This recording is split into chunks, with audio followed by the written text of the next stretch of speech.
We've got audio, and now we've got video, and let us begin. Right away. Shabbat Shalom, honorable judges, LVE tribe, most esteemed friends, as well as everyone else accompanying us. On this rather precious, radiant, and a bit heated day of Shabbat from California, the US of A, belonging to Shabbat Ishar III, or Ziv. Between Ishar is the Babylonian name, Ziv supposedly is the Hebrew. To me, everything's Babylonian either way.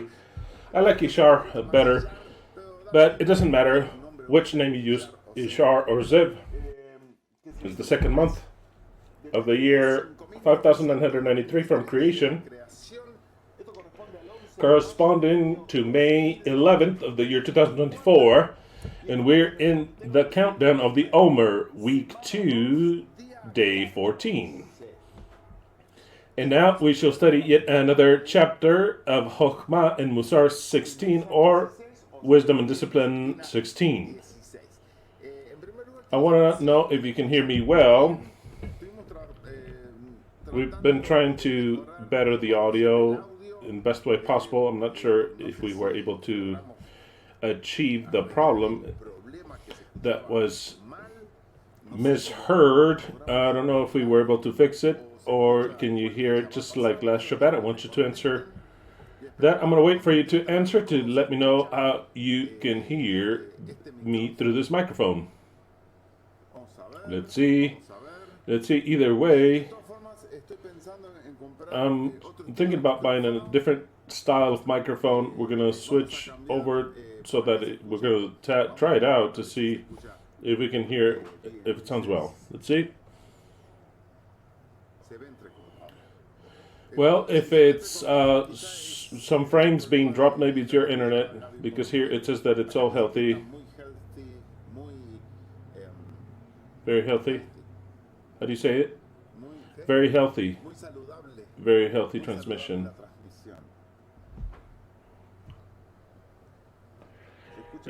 It sounds very well, but let us try something else.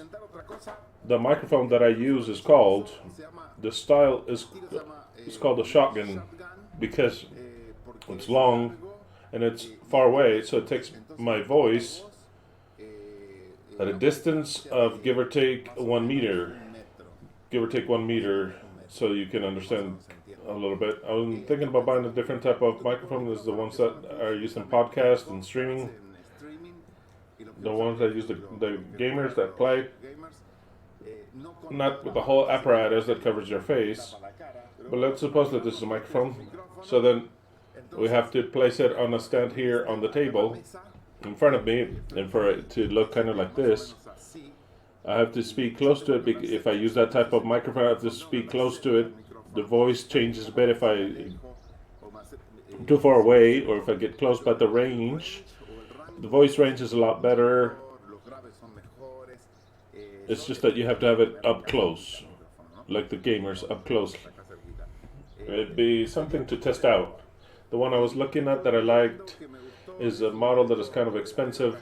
I'm not going to buy just anything. The one that I'm using now, it cost $1,000, and it's kind of the same thing. This one costs very good, but that's the style. It's far away. But if I put one up close, which I never like to have telephone or microphone up here, but just to change the style and maybe it sounds better.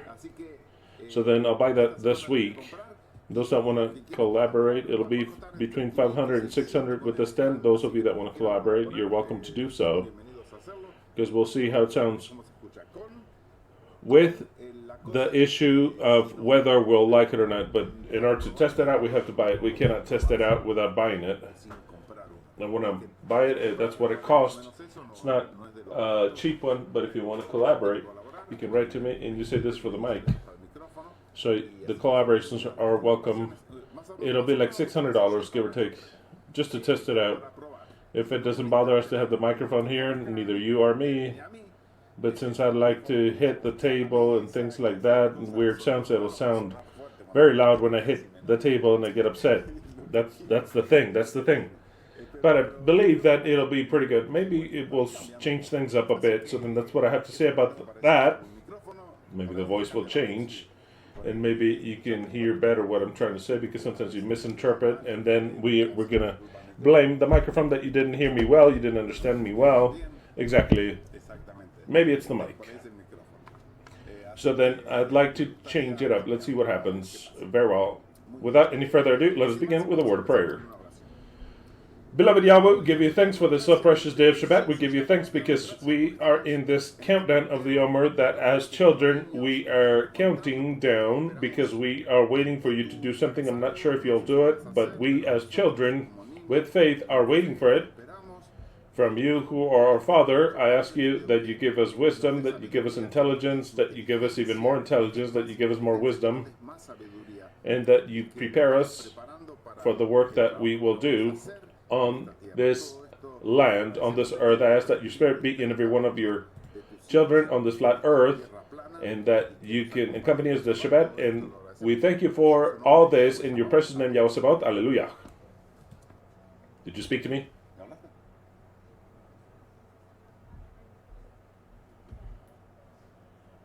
It's bad? They tell me that my connection is excellent.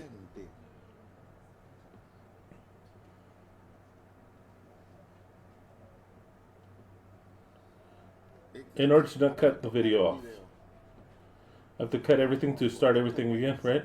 It cuts off. I'm not sure. Oh, how awful. I want to shut everything and not even speak anything at all today. Because if you don't even hear it, well, I want to tell you, let's start this again next Shabbat.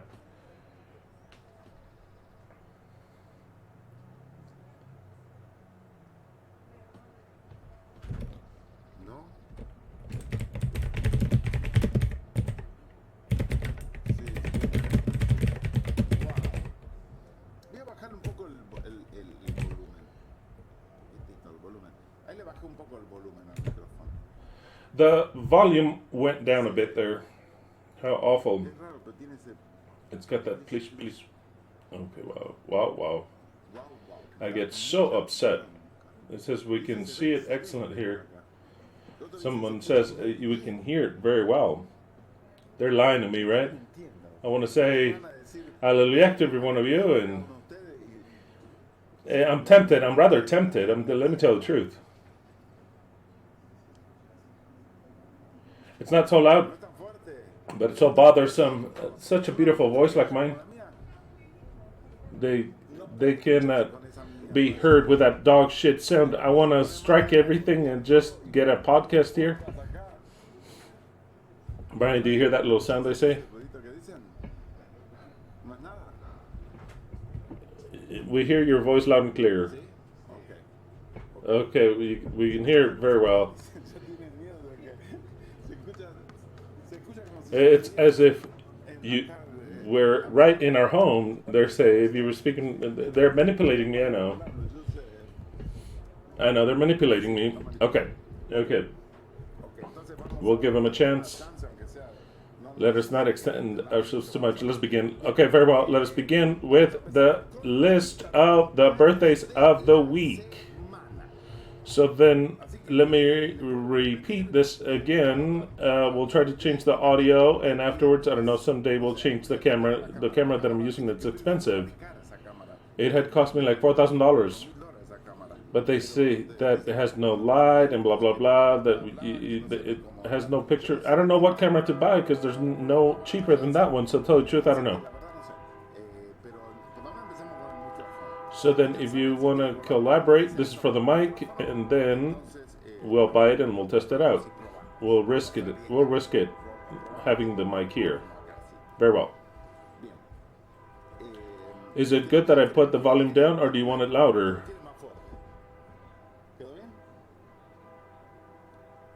You can hear it? Wow, what is that?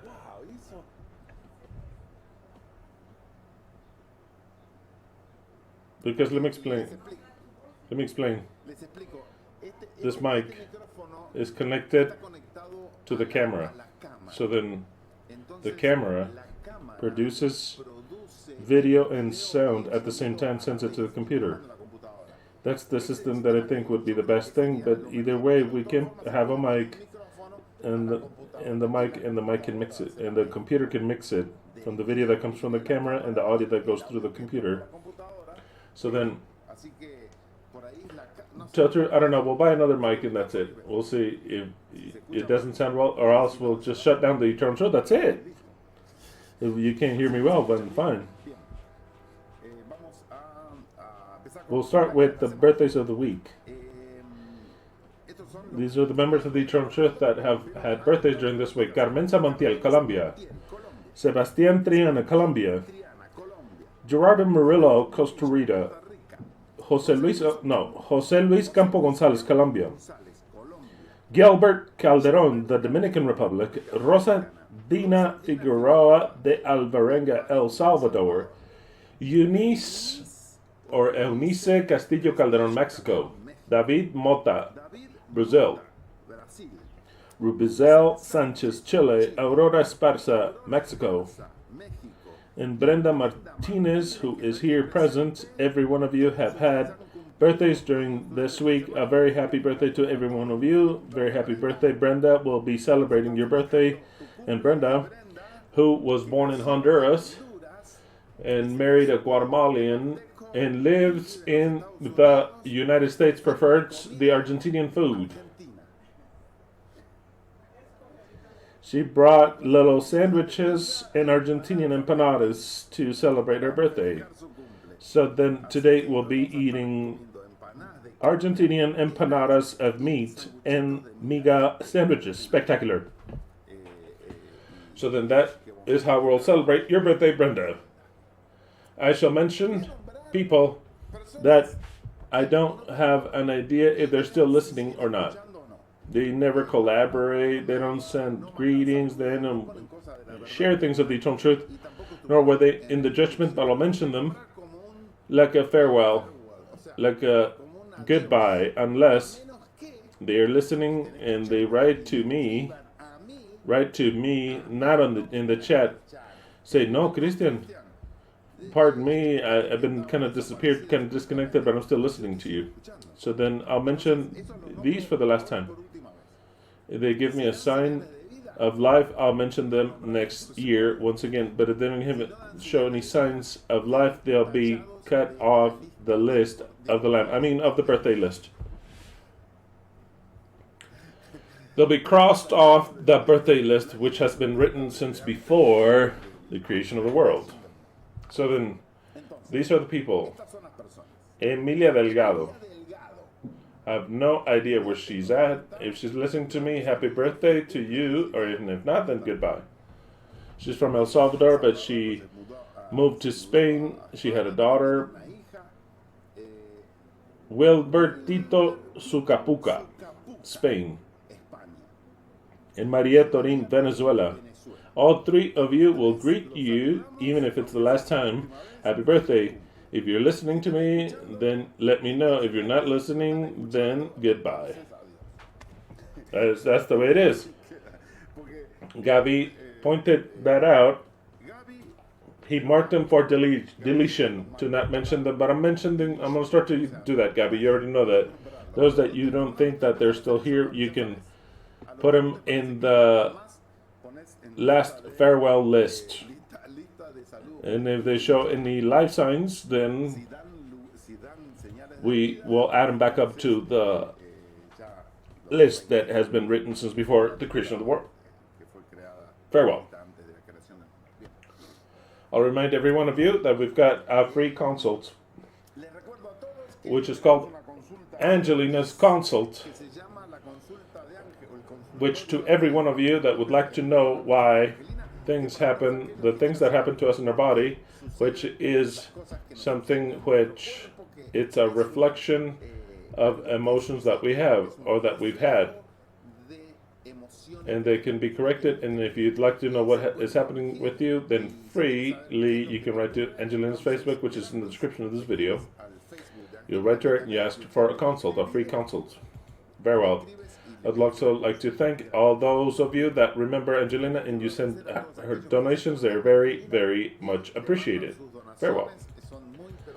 My printer is still not working, it's still on the fritz, but part of what I write, I have to guess because there's a line that it doesn't write. It does print, but it's got to roll the printers, but it's got a heated roll. When these laser printers, it goes through a heated roll which cooks the powder and the ink, and part of the heat it's not heating up because it got ruined when it ate up a paper. So there's a whole line like this that everything gets deleted. So I have to guess what it says on one line or the other. That is what happens. Very well. I have to be trying to find out what I said. Shema Israel, YHWH Eloheinu, YHWH Ekhad. Hear, O Israel, Yahweh our Elohim, Yahweh one is.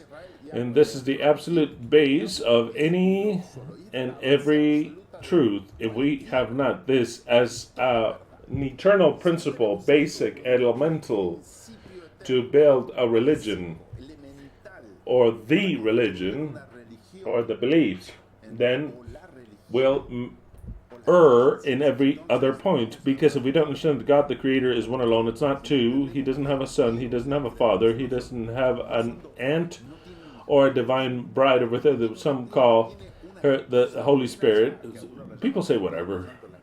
So then we won't comprehend what the Scripture says. The Scripture is written in code. If the elements are not had, which Elohim gives, the Scripture cannot be understood. It is just a storybook that helps us to a certain degree, but we cannot advance from there. If you want to know the eternal truth, what you need is an interpretation that's very different, that cannot be achieved if not through Elohim. So then, the basic beginning of the interpretation key, and I'm speaking to all the Christians, is to understand that Elohim is one alone. It's not two, it's not three, it's one. When you have that principle, then we can interpret all the things and the stories and the prophecies and the parables which there are in the Scriptures in a way which is so diametrically different to what the religions believe, especially the Christian one, which of course it would seem to be an absolute insanity what the eternal truth believes, but the eternal truth is the eternal truth. And everything is based in Shema Israel, Yahweh Eloheinu, Yahweh Ekhad. Very well. Proverbs 25:2. Then Yeshua said unto the Jews that had believed on him, If ye remain in my word, then ye shall truly be my disciples, and ye shall know the truth, and the truth shall make you free. Ye shall know the truth, because the truth was to be given and brought to the earth by the Messiah. Elohim did not come in the form of Yeshua bringing any truth, because it was still concealed in a parable. Proverbs 25:2. It is the glory of Elohim to conceal the word. Here is the secret of the Scripture. It is concealed. It is encrypted, encoded, yet it is the glory of the King. And who is the King? The King is the Messiah and those who will be a part of this group. It is the glory of the King to search out, to take out the cover, to take out the enigmas, to take out the cover to the Scripture. That is what it is, absolutely. So then when we read a story, it helps us to a certain degree, but it is not the message which the King is looking for. The King is looking for another message within the normal lines of Scripture. And the whole world someday will say, the whole world, all the peoples, they shall say, only lies was the inheritance of our fathers. Jeremiah 16:19-19. Yahweh, my strength and my stronghold, my refuge in the day of tribulation. Unto thee shall come the peoples from the ends of the earth, and shall say, only lies was the inheritance of our fathers, vanity to which there is no avail. If it is man that makes himself gods, then they're not gods. Whether it's the Son of God, whether it's a Trinity, they're not gods. That is why, behold, I shall make it be known unto you this time. I shall show you the strength of mine arm, not of our arm, because it's only one Elohim. And they shall know that my name is Yahweh, my name, not our names, my name. There's no such thing as a father and a divine son. No, there is a father, yes, and a human son. The human son is the Messiah. That is the human son, and there's no such thing as only one son, but a group of people. But it's all a great parable. Here we've got the octopus, so pissed, and also the shark. He's also upset. Why is he upset? Because they are crying out what Malachi 2:17 says, and 2:17, which is the month of Ishar, 17, which precisely will be here in 2 Shabbats. This year it'll be on a Shabbat, the number 17. So the next Shabbat it won't be, but the next one will be Ishar 17. Malachi 2:17 says, "Ye have wearied Yahweh with your words, and you say, what have we wearied him? In that you say that whomever doth evil pleaseth Yahweh, and in such he delighteth, or else, where is the Elohim of justice?" Well, before this question, we have these two here crying out, where is the Elohim of justice? Very well. Invitational text, even though I don't believe that we may get to this text, tell the truth, because I've got something else that I want to present to you due to some questions which are so fascinating. Proverbs 1:23, the Spanish DHH, pay attention to my corrections, and I will fill you with my spirit. So fantastic this text is. That is why I told Leslie, add it, because it fascinates me. Pay attention to my corrections, and I shall fill you with my spirit. I shall make my thoughts be known unto you. Spectacular, absolutely what the wisdom has to say. Wisdom and Discipline, part 16. I left it written here, the Yetzer Hara, because I'd liked a lot to teach you the concept and for you to grasp the concept of Yetzer Hara, and we shall also allow the Yetzer Hako, which I believe it's written this way, Yetzer Hara, which can also be written this way.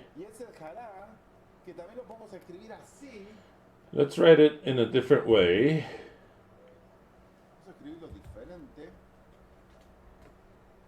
Without the accent mark, but with an H that gives it the accent mark either way, sound. And if you see the word Ra, is the word which says God makes good and evil, Ra, evil. God makes good and evil.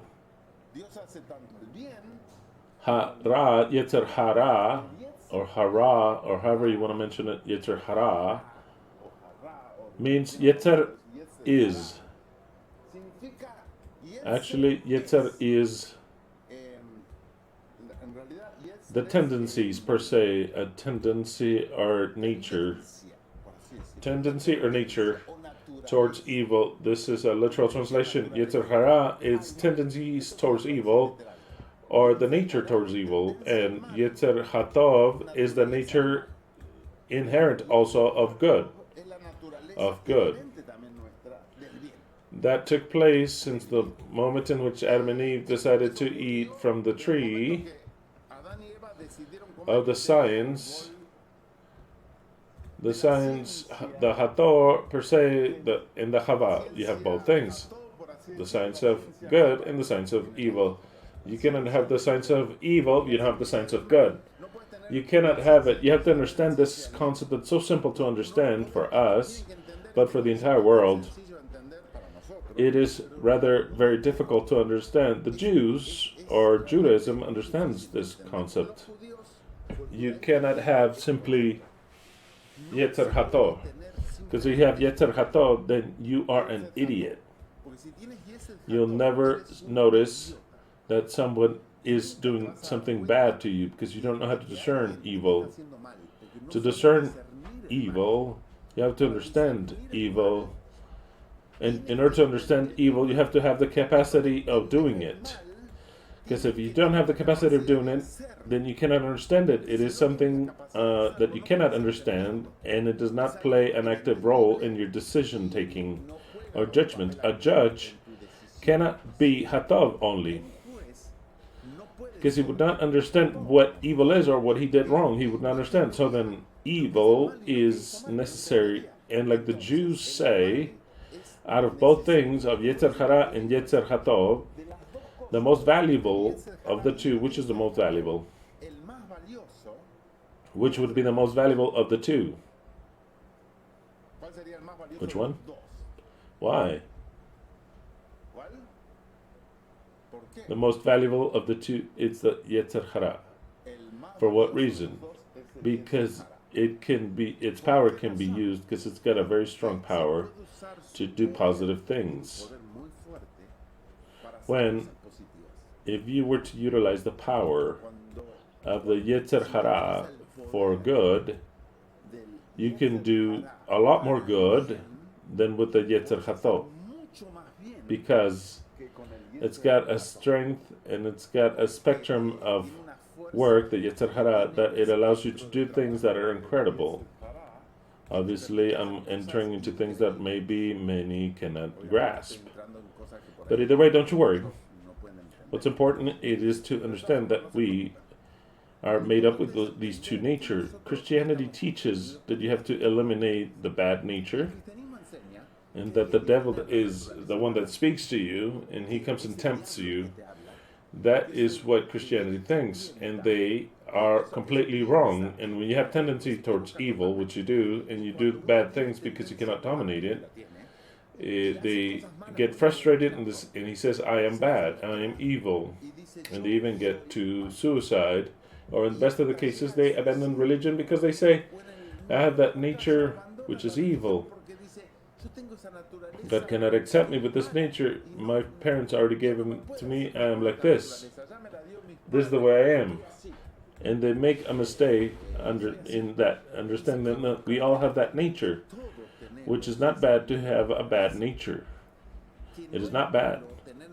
It is fantastic to have a bad nature, because one can learn to rule it and to apply it, that strength that the Yetzer Hara has for good.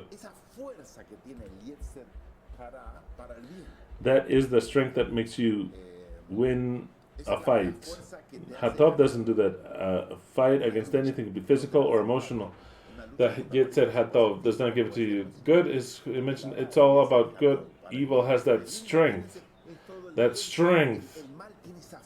That is the evil in this one, the power, the Yetzer Hara, of winning a fight for your life, and to put in your mind to destroy something, an enemy. There could also be an enemy, something in your life, a mountain, a fear. You don't overcome it with the Yetzer Hatov. You do so with the Yetzer Hara, because it's got a very strong power. That's the way we should understand it. So different to the Christianity that don't live correctly because they feel like they are bad. If they were to understand that we have that mixture of natures and we have to learn to dominate it, they would feel well with themselves, because they try to eliminate that, and you should not eliminate that. What we have to do is to just control it. You understand what I'm saying? That's what makes us gods. Just imagine if God, Elohim, were to eliminate Yetzer Hara from him. Forget it. He couldn't do anything. He'd be just like that, just worthless, completely worthless. He could not eliminate out of himself, but it is what makes him God. And we need both things. And to keep under control both things. It's as simple as that. That's why I left it written here. It fascinates me, that form of understanding human nature.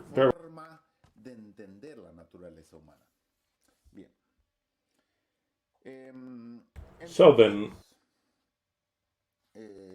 let us begin with the questions. I have two questions, and one is the one that I had told you, which is the one that needs good development that I've spoken about before, but I'll speak about it again. One, that it fascinates me, and another one's because you have forgotten 90%, and another because there are new people, and one of them asked me.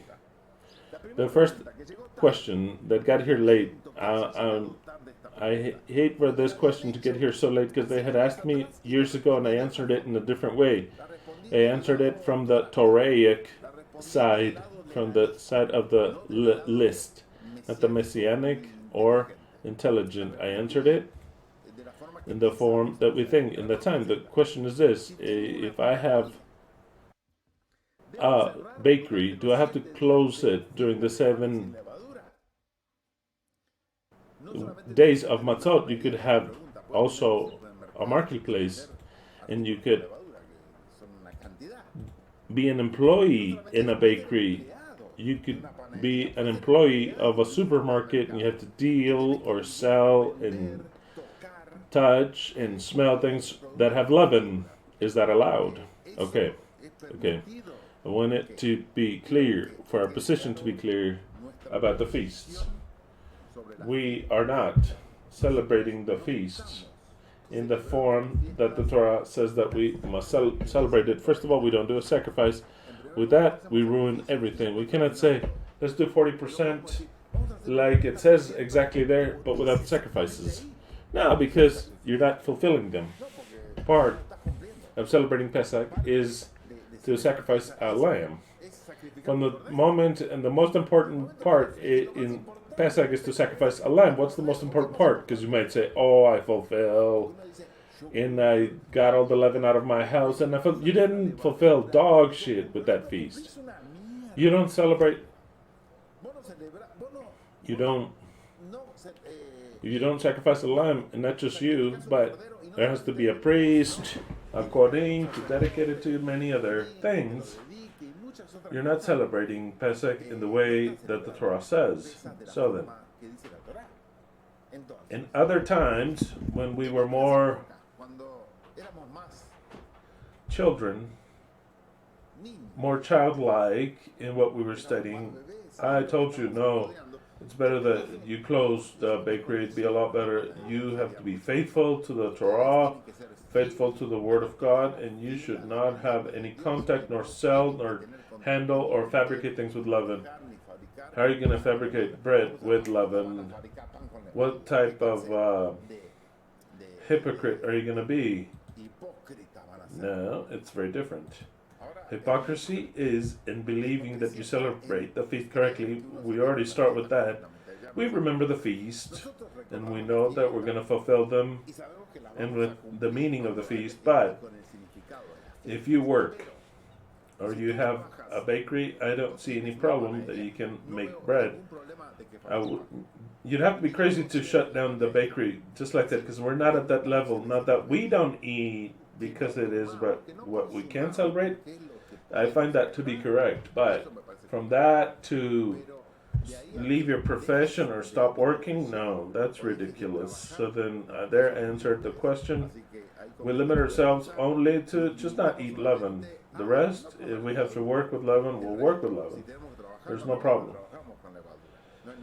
So then there it is answered. This question is, the last thing that I want is for you to become so fanatic and strictly religious. The world is filled with that. And I'm completely sick and tired of these stupid religious fanatics that they're actually hypocrites, just like that. Hypocrites. They're hypocrites. Hypocrisy has always come in all. Elohim made us hypocrite. Elohim made us hypocrite beings.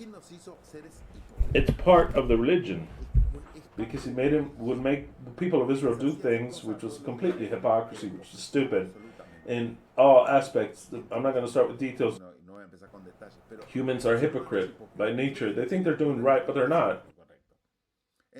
So then the day that we say, that's it, enough, we'll do things right now. In order for me to celebrate something, it doesn't mean that I'm going to modify my whole life around. No, leave that for the stupid religious, or else it gets to a point that can the cucumber go to the salt, but not the salt on the cucumber if Yeshua or Yahweh would give the possibility for somebody that was lame to walk. He could not carry his blankets. It's completely stupid. How many steps can we take in Shabbat and blah blah blah? We get to that stupidity. That is what takes place. We get to that stupidity. That if a rabbi does not bleed the meat completely, because it's not completely, but you always have blood. You always have blood in the animal. What stupid thing is to say at what time it is completely bled? If you cannot take all those blood from there in the animal, is there going to be anything left? There's going to be some blood. We all know that. So then what is it that we should respect? Understanding normally, like any human being can understand, that the blood of the animal, you have to take it out because we can conserve it, but blood will still stay there. That even the most Jewish Jew, even if he tried to bleed an animal, did he eat blood? There's no doubt about it. He ate blood. There's no doubt about it. So then, where is the line of hypocrisy? The hypocrisy is always there. Very well. So I've answered this well, correctly. The question got here late. That would be for next year. So then, if you didn't open it, well, okay, you made that decision. But if you opened it, it was very well. It was very well done. That bakery. Next question, and I hope that you continue to listen to me well. Oh yeah, please give us a like. Let's see, give us a like. Let's see. Let us see. 180 likes, even less. 212 watching, 211. Wow. And yes, must be the mic. People say, am I listening well, what I'm listening to? And oh well. What we do someday, these 211 that are listening, which are a little bit more, because some listen from only one user, many people are there present, but someday the entire world will listen, whether they like it or not. Now the entire world will listen. So then we are very few, and that's okay for us to be few, because Yahweh, some said the Son of Man is one, and that's fine. Yahweh came, and being able to have thousands of followers, he had 12 disciples, just like that, 12 disciples. So then small numbers, I think it's okay, absolutely okay, very well. Those that can, please give us a like, gift us a like, at least since we're already a few, let it be for us to be few, but I was going to say something. The question is this, that it will take us to develop it, time, because I love it. The question is, why did Yeshua cry when he went to resurrect Lazarus? It was asked by a person that is not completely new from yesterday, but they were not present when I preached this subject. I love this subject because it's something that's so easy to understand, but nobody understands it. I preached it, I'll give you the context, in the Bride of Yeshua, part 80, YHWH, part 59. This was during Shabbat Kislev 17, which is the 9th month of the year from creation, 5,988, and now we're in 93, just so you can find your place in the Gregorian calendar. I pitched this December 14th, pre-pandemic. I preached it. In other words, we studied it. So then you have 5 years, the subject does. Some of you may remember it, but it fascinates me, and I love this theme. And today we shall give it a new sense, because if you listen to the subject, then yes, there are things which we have advanced in a lot, so then we shall give it a new sense to this parable. Precisely as it turns out, this was the previous subject, but not in the space of time, but in the space of the series, The Bride of Yeshua. This was the one, since I preached this, the Bride of Yeshua 80, and then the Bride of Yeshua 81. But there is a time lapse from between 80 and 81, because 80, I preached it December 14th of 2019. and the Bride of Yeshua, and it was a pause, and we spoke about other things. And the Bride of Yeshua 81, which we've studied, or I preached it on July 24th of 2021. Notice it had been a year and a half, give or take, December 2019, December 2020, and it was a year and a half. It was a year and a half. A fantastic subject began, fantastic that you couldn't even imagine, and how it was going to conclude. The subject was the Son of Man. So then, precisely the previous subject in this series was the subject that we'll present now, and then after a year and a half we continued with this series, and what was born was the Son of Man Part 1, which you weren't even expecting of what we were going to continue to understand, even in the series of who the Son of Man was and who the Messiah is. That the Messiah, of course, this was not developed neither in the first one or the second chapter. This came little by little, because actually it is very difficult to change violently a concept from believing that Yeshua was to come, because we used to see Yahweh, we were already seeing him as Yeshua, but we were still waiting for the coming of Yeshua, since where he lives, let's say from heaven. We're waiting for it. We're waiting for the physical return of the Messiah. To change to say the Messiah is not coming from heaven. The Messiah is precisely what the word says, Messiah. It is the anointed of Yahweh, but that it's formed here on earth. That concept, to change it, is it is to change your whole religion. It is to change your whole religion from your whole life. Prepare yourself with Christ is coming. Christ is coming. He comes with the angels in the clouds. Every eye shall see him. And careful with the antichrists. Careful with those that rise up and say that they're Messiah, because Messiahs are going to show up in the desert. If you see him, do not go out. There's another Messiah over there. Don't care about it. To saying that the Messiah is a human group, it is a religion that is entirely different. And typically, a Christian will say, this is a false prophet and an antichrist. There's no turn of the page. Because in his mind, like ours, we were expecting that Christ were to come in the clouds of heaven. There's no turn of the page. It is the second coming of Christ. The first one was 2,000 years ago, and the second one is now. But it's the same being that died crucified. That being that comes in glory, that comes in the glory and the power of the Father, because we read it that way in Scripture, and Yeshua says, you shall see me coming in the glory of my Father. No one can comprehend even the words that Yeshua is saying, to say Christ is being formed here, and the one that is coming is Yahweh.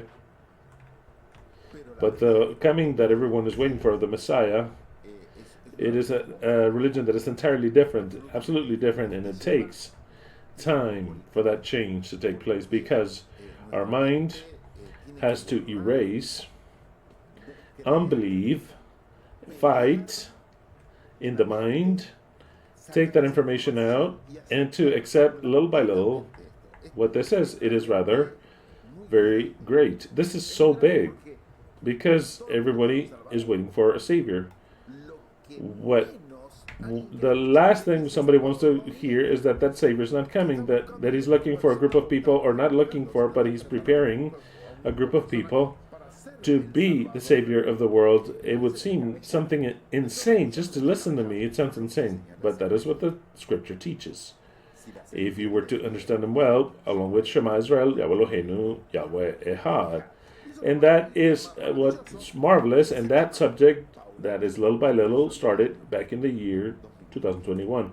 And we're in 2024, and our mind has already been forming. We needed a time to break, how do you call it, when a change, cognitive dissonance.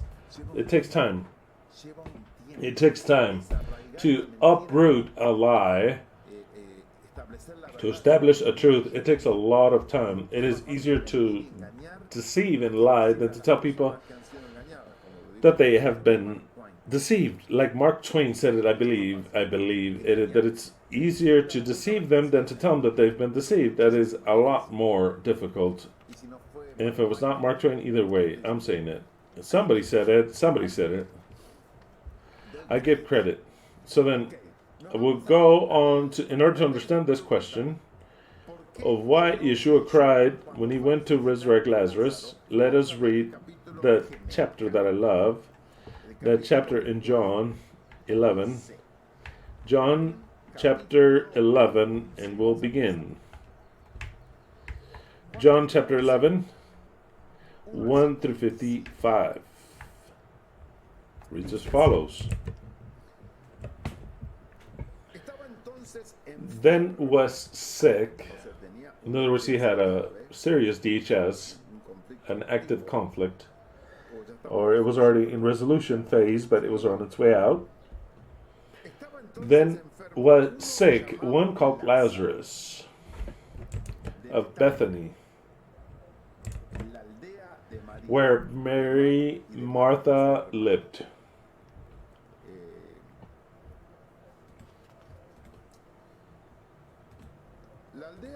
The village where Lazarus lived, it was 3 kilometers to the southeast of Jerusalem, 3 kilometers away, and it was rather it was 2 miles away, just so you understand, 2 miles. If you understand miles, 3 kilometers, if you understand what kilometers are, it is very easy to walk there quickly on the way to Jericho. This place is identified with the new YHWH, which is Lazarus village.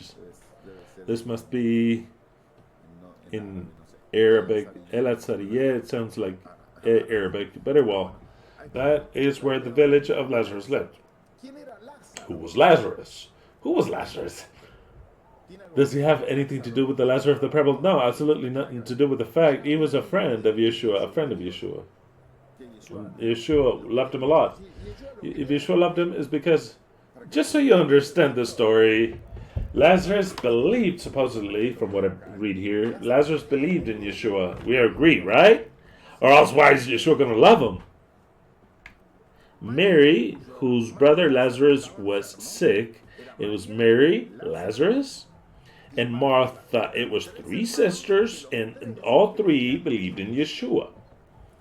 Mary, whose brother Lazarus was sick, was the one that anointed the Lord with perfume. It is very important to understand this. Mary, Lazarus' sister, was the woman that did the parable of anointing as a Mashiach Yahweh, because Yahweh had to fulfill in one way or another a special message, and as well as a mission. The mission, the hidden mission of his, was to die, to have the Torah to be concluded. There's no other way. But he presented himself as a Mashiach per se, as a human, the Son of God, a Mashiach, and the woman who anointed him, who made him a Mashiach, was precisely Mary, Lazarus' sister, and washed his feet and dried them up with her hair. They sent then the sisters to tell Yeshua, Lord. The sister, who are the sisters? Mary and Martha.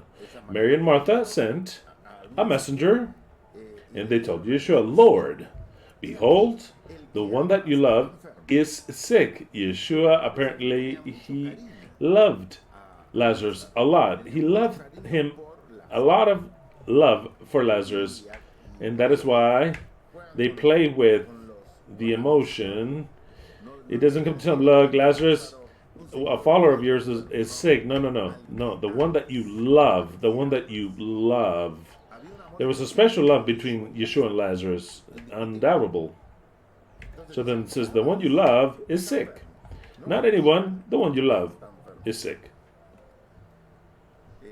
So then they tried to manipulate, per se, through the true feelings or false feelings that Yeshua, to stop doing what he was doing and to make haste to save a person that he loved.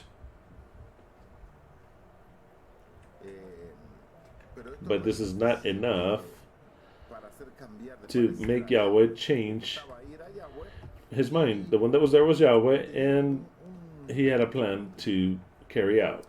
For hearing that Yeshua said, this sickness, the one that Lazarus has, mind you, the being that I love, this sickness is not for death. No, it is not unto death, but for the glory of Elohim, that the Son of Elohim might be glorified thereby.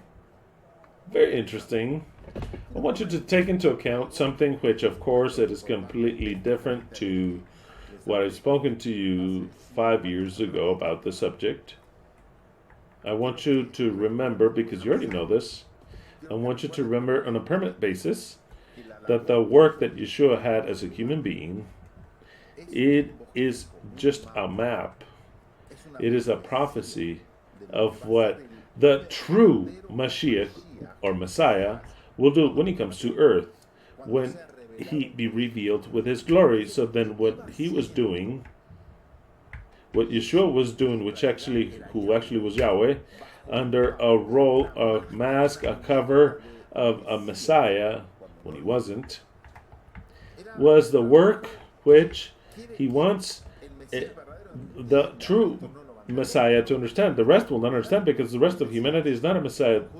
The Jews don't understand because they don't accept it. They're correct to not accept it. They're completely correct to not accept it. And the Christians that accept anything without reading the scripture, and with that I add the Jews, his apostles, with that the apostles, that they didn't understand anything of the scripture. They didn't think that it was not, and they didn't understand that God didn't have a son. They didn't question anything. They said, no, how the fuck do you come and tell me that you're the Son of God? If God doesn't have a son, show me in scripture one text that says that God has a son, that it's two, that you are two. So then you're Yahweh, the Son of Yahweh. Who the fuck are you? Nobody asked anything because nobody knew anything about anything. The level of accepting in the disciples and the intelligence was so deep, just like the Christians of today. So then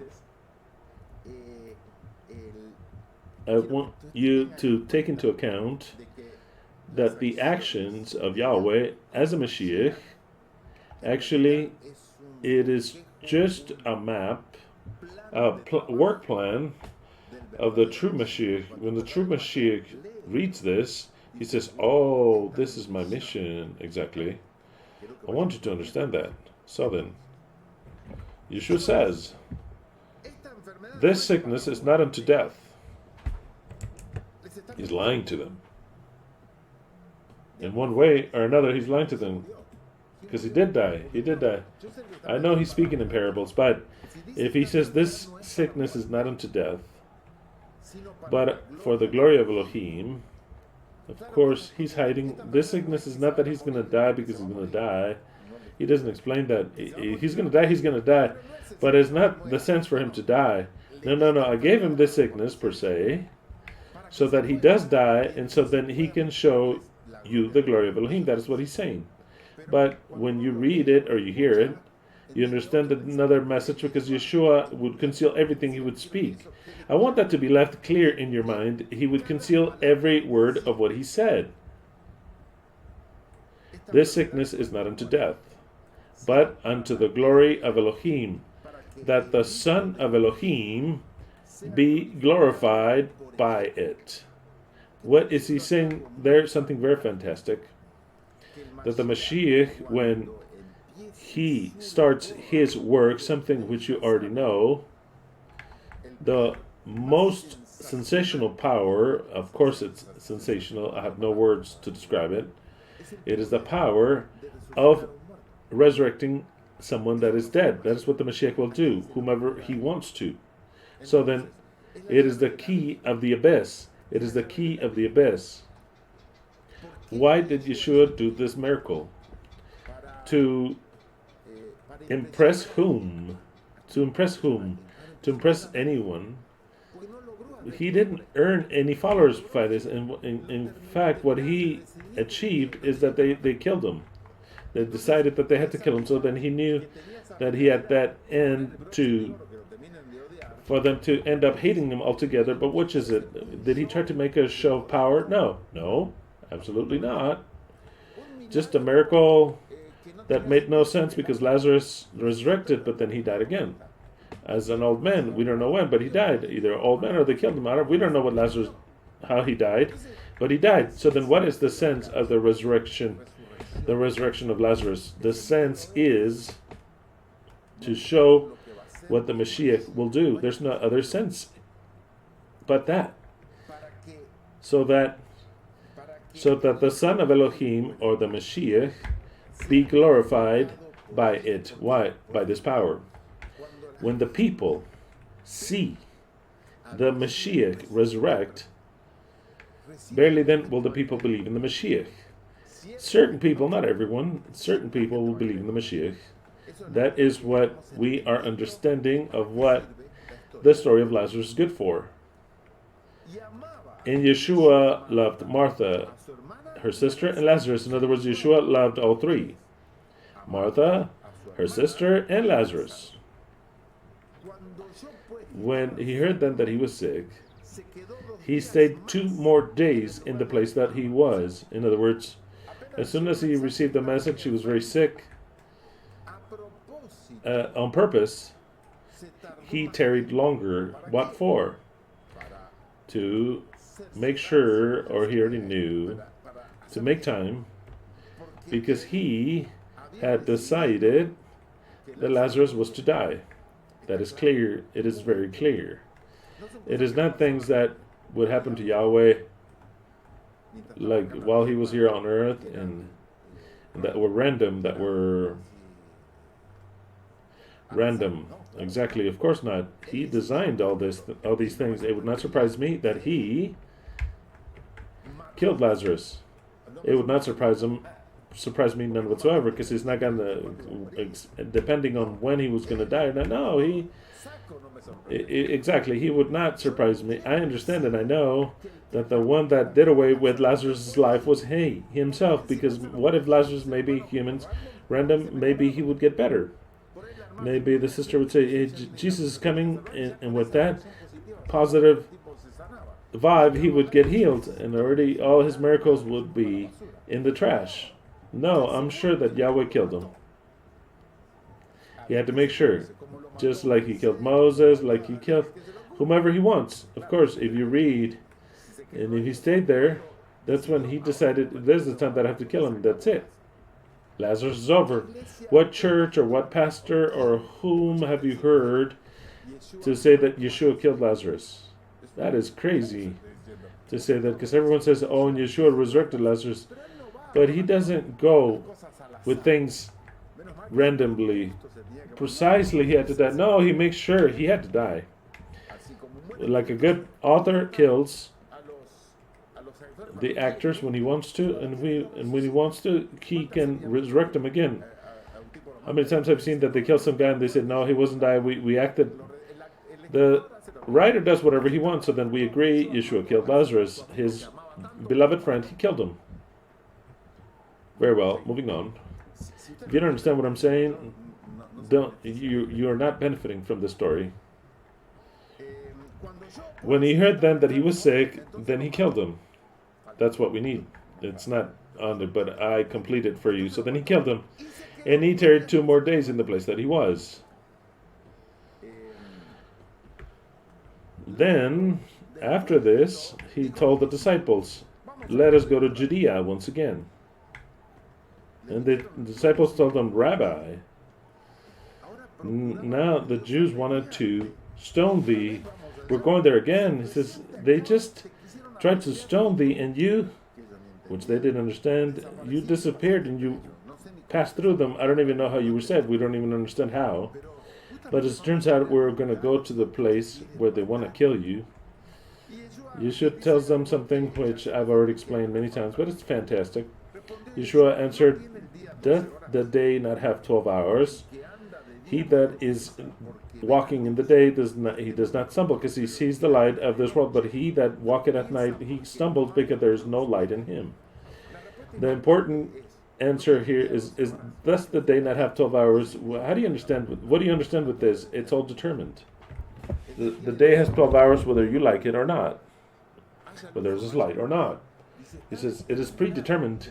Like the day has 12 hours, I've already determined for Lazarus to die, and that's where I'm going. And they're not going to kill me because this is not the time. When the time arrives, I myself will give myself over to be killed, and one of you will betray me. Not because you want to, but because Satan or I will go in him, and I will make him do something that he would not have done. But that's the day not have 12 hours. That's it. It's over. That's it. So then there's nothing by chance. Then, after this, he told the disciples.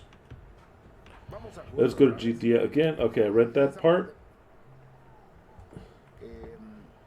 And everything that follows. Also, he that walketh in the day does not stumble because he's the light of this world, but he that walketh at night, he stumbles because there's no light in him. Everything is predetermined. No one can shorten it or lengthen it. That is what time of everybody is. The time of being born and the time of dying. That's the way it is. Absolutely. That's the way it is. Absolutely.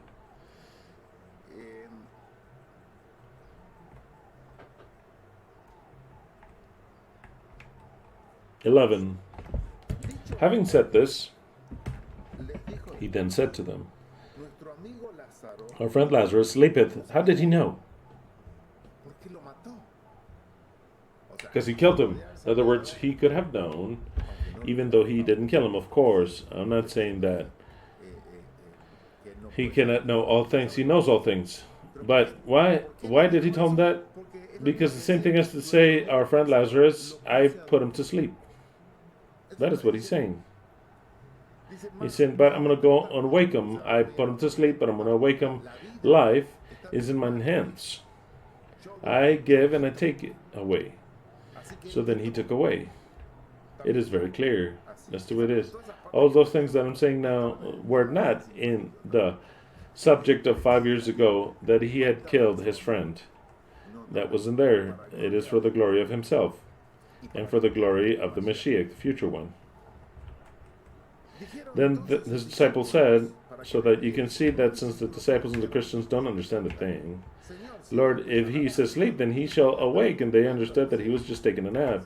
If he sleeps, then he shall awaken. That was the level that the disciples had of understanding of the words of Yeshua. But Yeshua said these things of the death of Lazarus. Of course, John writes this when, with the newspaper of Monday, when it already happened. It's like, oh, now we understand. How we're such idiots. Oh, now we understand that he said we're idiots. What a while. Now we understand when the whole story has passed already that he was not given another message, but he just didn't understand. Well, the same thing of John passes when he says, my Father. Now we'll understand, oh, there's a Father in heaven. Oh, we're so stupid. It's the same thing. What humans understand of the words of Yahweh is not the true message unless you understand the parables.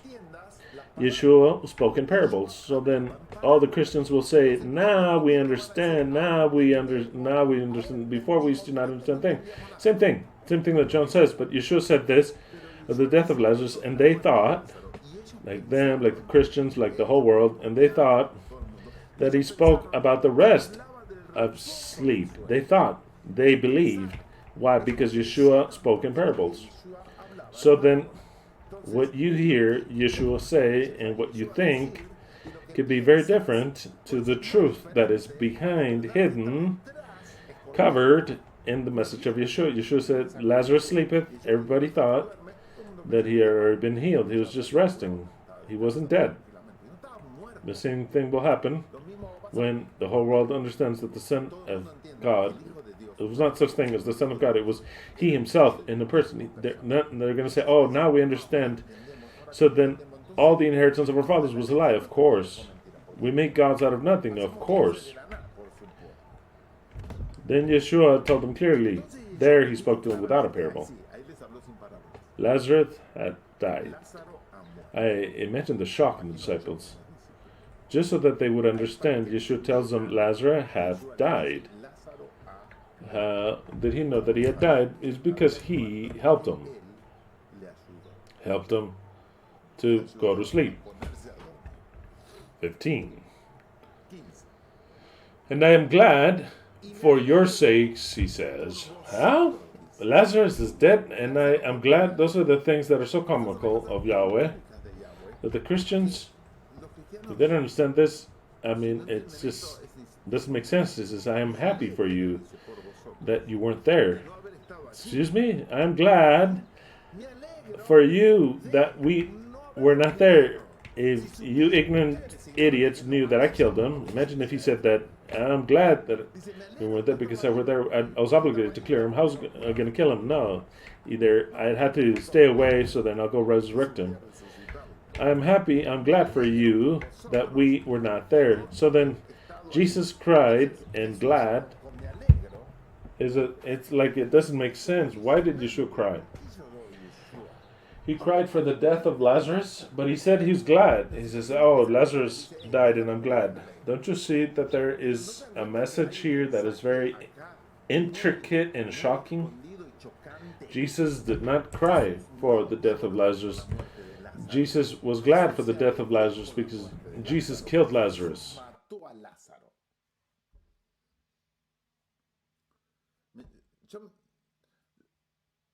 I was thinking the other day, I'm not going to do it, and I don't want you to do it either. Because now I give ideas, and then everybody starts to, I'm not going to do this, and I don't want you to do it either. Did you understand me well? I don't want you to do it. If I do it, I'll do it. Those shorts in YouTube of 30 seconds, those be good. To add those parts, any parts of what I speak of 3 hours, to put those little parts of shorts, people would say, this guy's crazy. Jesus was happy because he killed Lazarus. People would say, I can just imagine those shorts like that are like TikTok, YouTube shorts. Wow, that'd be great.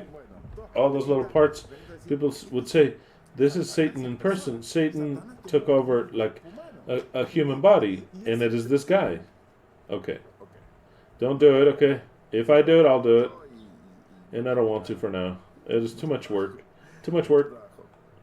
Aside from that I don't want to convince anyone. The time of that will come. Yeshua says, I am glad for you of not having been there, that ye believe. Yet we go on to him. He says, really, I'm actually glad. I'm glad for you that we didn't cure him. Actually, I killed him, but just so you believe, because you don't believe me. You don't believe dog shit. Just, you see that they were in the final part of the ministry of him. And he tells the disciples who are skeptical, and they were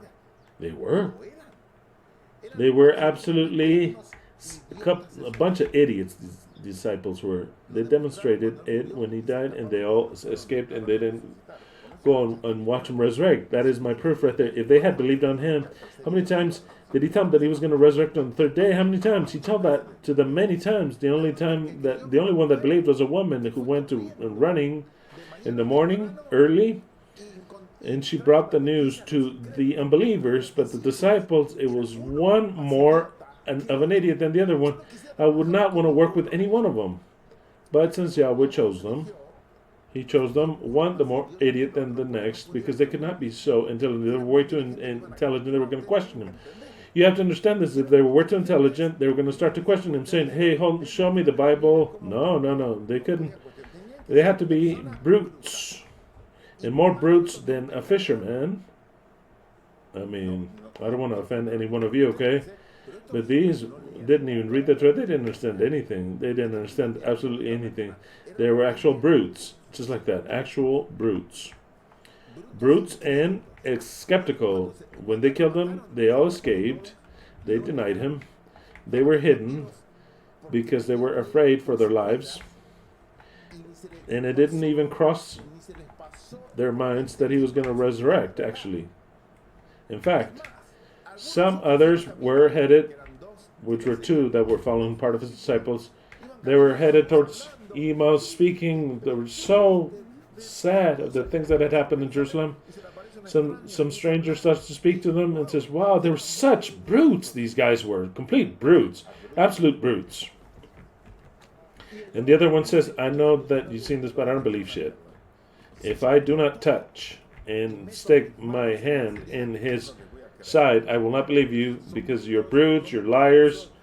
No. I have to see and touch. If I don't see and touch, I will not believe. That's the way they were. That's how they were all. They all were. Okay. That is why Christianity calls them that they were all the most closest to God. No, they're the closest to a primate, to stupidity itself. The disciples were. Moving on. So then it says, and to top it off, they were ironical.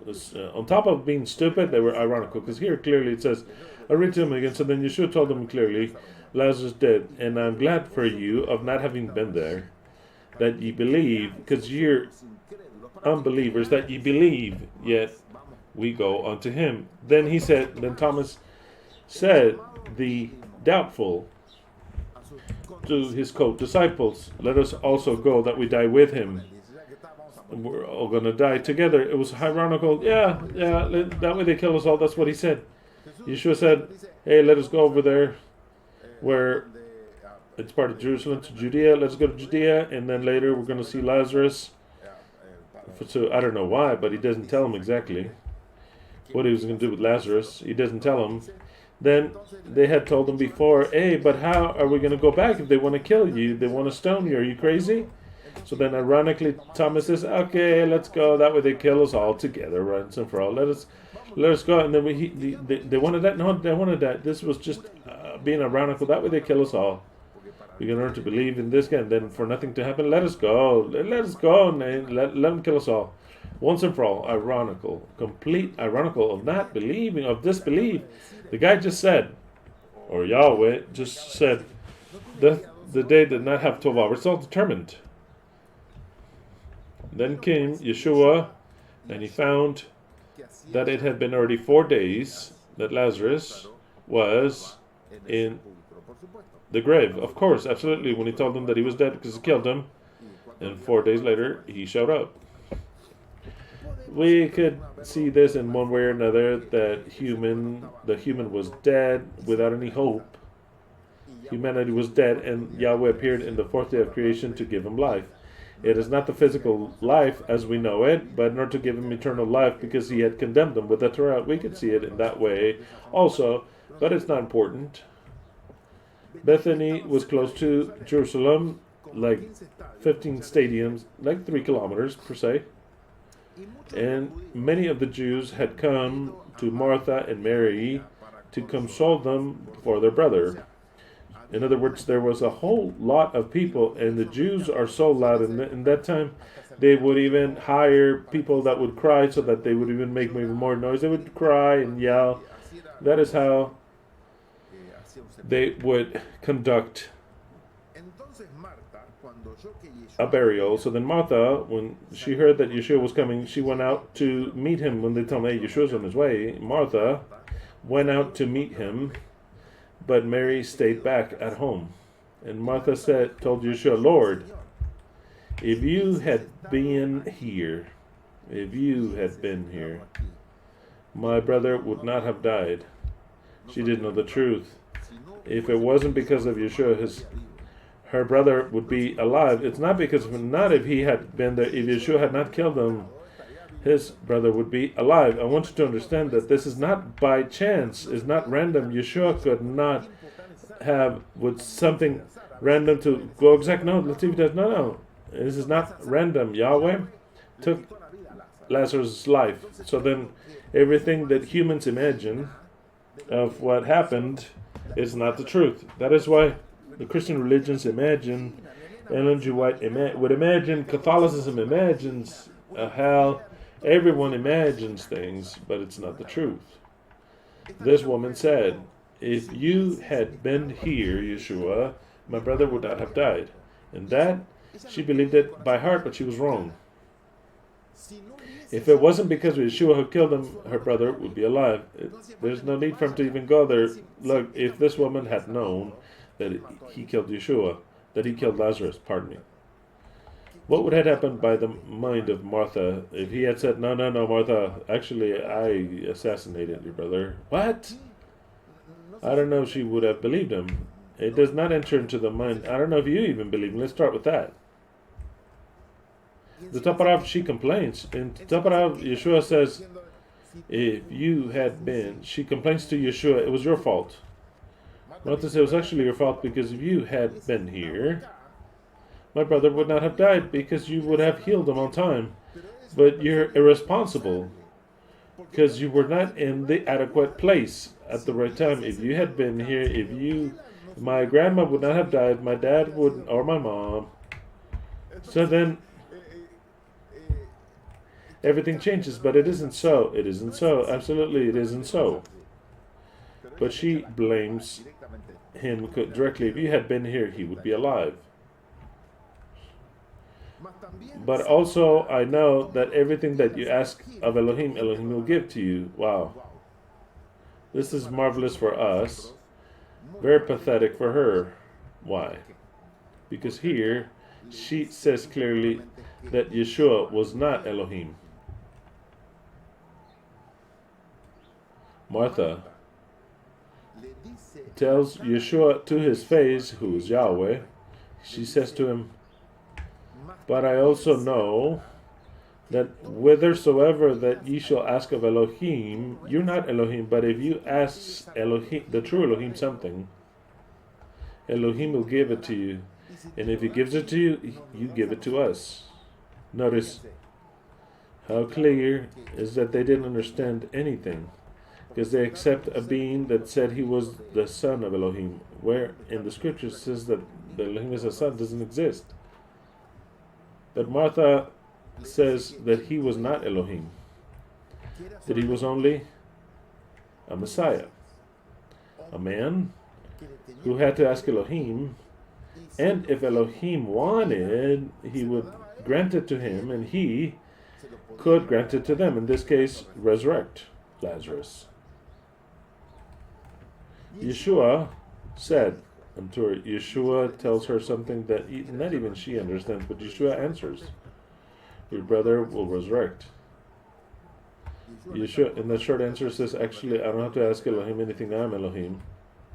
And I assure you that your brother will resurrect. First of all, because I killed him, and another, because I'm Elohim, I'll resurrect him. And another one, because I'm speaking to the Mashiach that will come 2,000 years later, that he understands that he will have this type of power, that he comprehends it.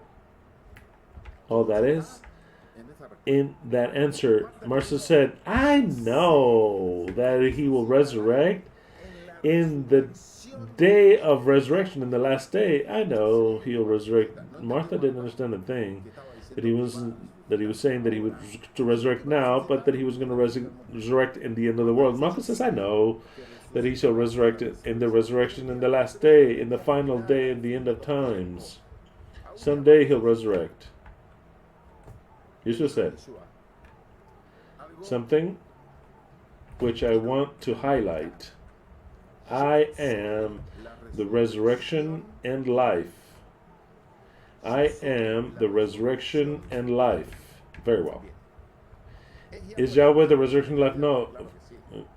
He's more than resurrection and life. Yahweh is the beginning of life itself. He is the creator, Yahweh is.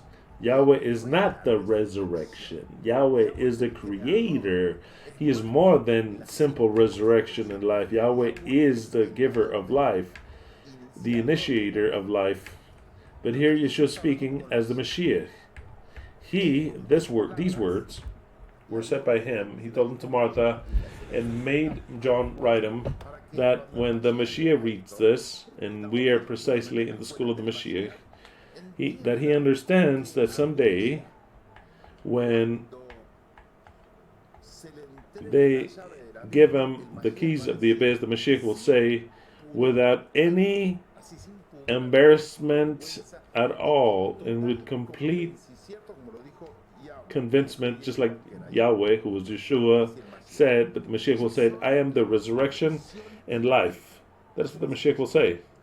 He would tell the entire world, whether they believe it or not. I am resurrection and life. It is not God who's resurrection and life. Because the resurrection is in charge not of God but of the Mashiach. It is a task which Yahweh tells the Mashiach. Can Yahweh resurrect? Of course, Yahweh can resurrect. He's the giver, the entire complete giver of life. But that task of resurrecting is not done by Yahweh. Because or else the people would jump the Mashiach and say, hey, no, the one that resurrected me is Yahweh. Why do we have to respect that Mashiach? Yahweh resurrected me directly. And I tell you, Yahweh, the Creator, will not resurrect ever anyone, He Himself personally, because that task is of the Mashiach. And I want you to see it in the sense of what He is building. Because if He were to break those levels of more than obedience, but levels of hierarchy, and He says, I have a group that I resurrect, and the Mashiach has a group which He resurrects, and then the people will say, and you who resurrected you? May the Mashiach know Yahweh in person. That cannot be. And to say emphatically, the Mashiach, to say emphatically, I am the resurrection and life, it means that no one else can resurrect except for Him. Do you understand this? It's easy to understand. Because He cannot say, I'm the resurrection, and He is also resurrection, and my Father's... He cannot say that. Do you understand what I'm saying? By self-defining Himself and saying, my name is resurrection, it is not creation, because that's what Yahweh is, but the name of the Mashiach says, I am the resurrection of everything that will be resurrected. I am. That is why Yahweh did the story of Lazarus. Because He's explaining that to the Mashiach, because He's playing the role of the Mashiach. He wants for the Mashiach to understand that the Mashiach is the resurrection of the world, of everyone. And He will say, I am the resurrection when the Mashiach has the power, the key of the abyss, precisely the key of resurrecting. That's the key of the abyss. He will say, I am the resurrection. There is no one else that can resurrect. Not even God Himself, because He gave me that power and that privilege and that responsibility and that task to me, that the whole world know that the Mashiach resurrected Him, that there is no life, there is no resurrection except by the Mashiach. There is no groups and I was resurrected by God, me the Mashiach. No. Everyone go through the Mashiach. That's why it says, I am the resurrection. Impressive, this declaration is, I am the resurrection and life. He that believeth on me, though he be dead, he shall live. That is precisely what the Mashiach will say. He that believeth on me, though he be dead, he shall live. And you might ask, is this statement correctly made? Yes, I believe so. But how can a non-dead believe? Because the whole humanity and the greater part are dead. And they don't believe in the Mashiach because they never even saw him. The Mashiach hasn't even come yet. All the Christians, millions of Christians who have died, believe in my dad, for example, although are from there on, I'm talking about millions, just close, that have died believing in that Christ of 2,000 years ago. They don't believe in the true Mashiach, even if they were to tell them they don't believe. How is it that it says, I am the resurrection and life, he that believeth on me, though he be dead, he shall live? Who believes in the Mashiach, the human one that will come, who is being formed, who has yet to receive power? Who believes in that? No one believes in that. No one believes in him. Absolutely no one. So then, how many will he resurrect? No one. Under this concept, if we misunderstand this, because no one has ever died believing that Mashiach that was to come, do you understand what I'm saying? Because they all believe in a Jesus, the Son of God, divine, but not in a group of human beings. They don't believe that. What happens is, If it is correctly translated, it's that he shall have the entire power of what I understand in this text. Okay, I'm going to give my explanation here. Yeshua said, in other words, the Mashiach, and he'll say it unto the world, I am the resurrection and life. He that believeth on me, though he be dead, he shall live. Why does he say that? I understand the following. That the Mashiach will resurrect whomever he wants, even if they don't believe on him. But they'll have the whole opportunity of understanding who the Mashiach is and believe in him. And they will all believe on him because the Mashiach resurrected him. So then, that is where the words are fulfilled. Though he be dead, by resurrecting him and giving him information, they will believe on him and he'll give them eternal life. Do you understand what I'm saying? See, the thing is that the order is different. He says, though he be dead, when the Mashiach, which I am the resurrection, resurrects him, no matter if he's dead, they believe in me. That is why I'll give them the opportunity of continuing to live. Not just that, the resurrection. Notice that I want you to understand something. It is both terms that he presents. The other term, maybe we just look over it. Yeshua or the Mashiach says, I am the resurrection, but not just resurrection, because of the Mashiach, we're the resurrection. They could die again. But who keeps them? And by the power of whom does he keep them, and thanks to whom that he could keep them alive? To him. He says, I'm the resurrection and life. In other words, it's not just resurrection itself, but the opportunity of living eternally. But it depends on the Mashiach. I'm the resurrection and the power of keeping you alive. That is what he's saying. I'm the resurrection and life. He that believeth in the Mashiach, no matter if they have died, they shall live, and they will live. Why will they live? Because he will resurrect them, and they will live eternally. It doesn't say they'll resurrect, it says they'll live with full life. Do you understand what I'm saying? So then, what is this trying to say? That the Mashiach will tell the world, look, I am the resurrection and life, there's no one else. No Son of God is coming, I am the Son of God. And when I say I, it is a group. I'm not saying I as a person, but the group. We are the Son of Man. And Elohim gave us power to resurrect.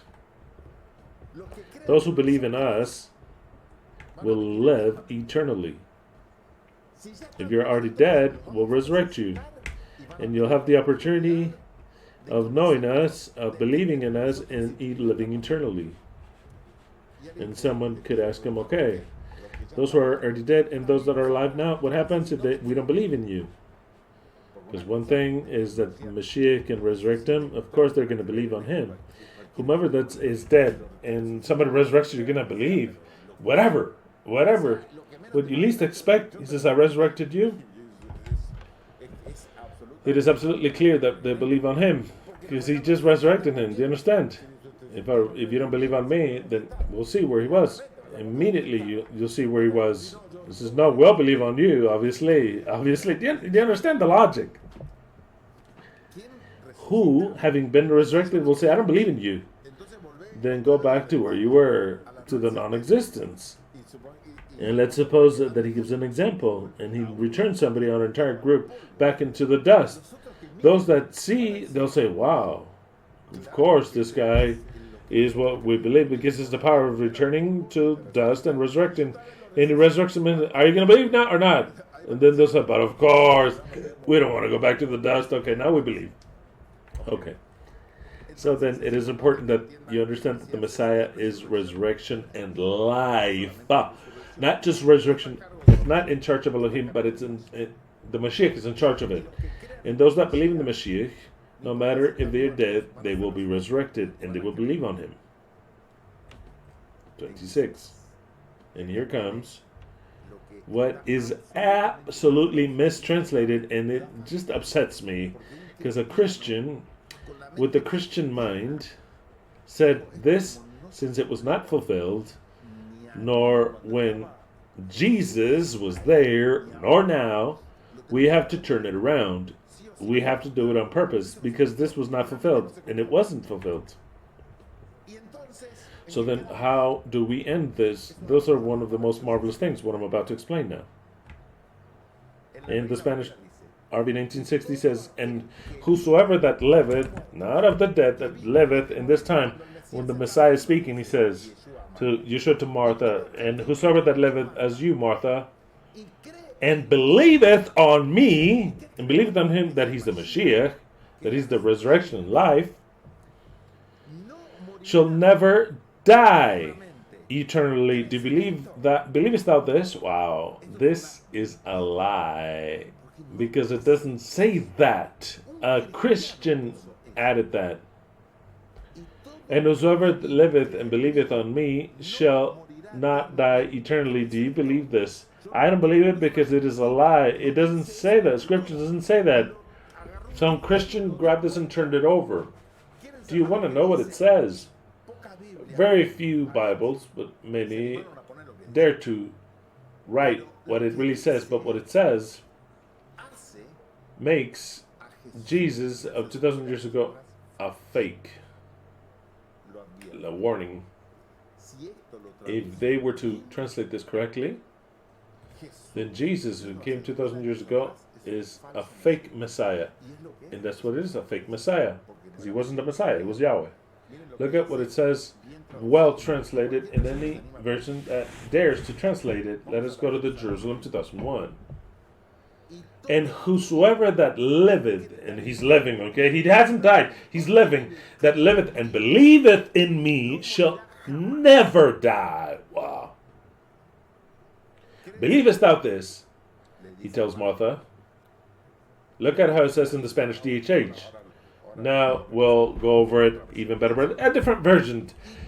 And whosoever is still alive and believeth on me shall never die.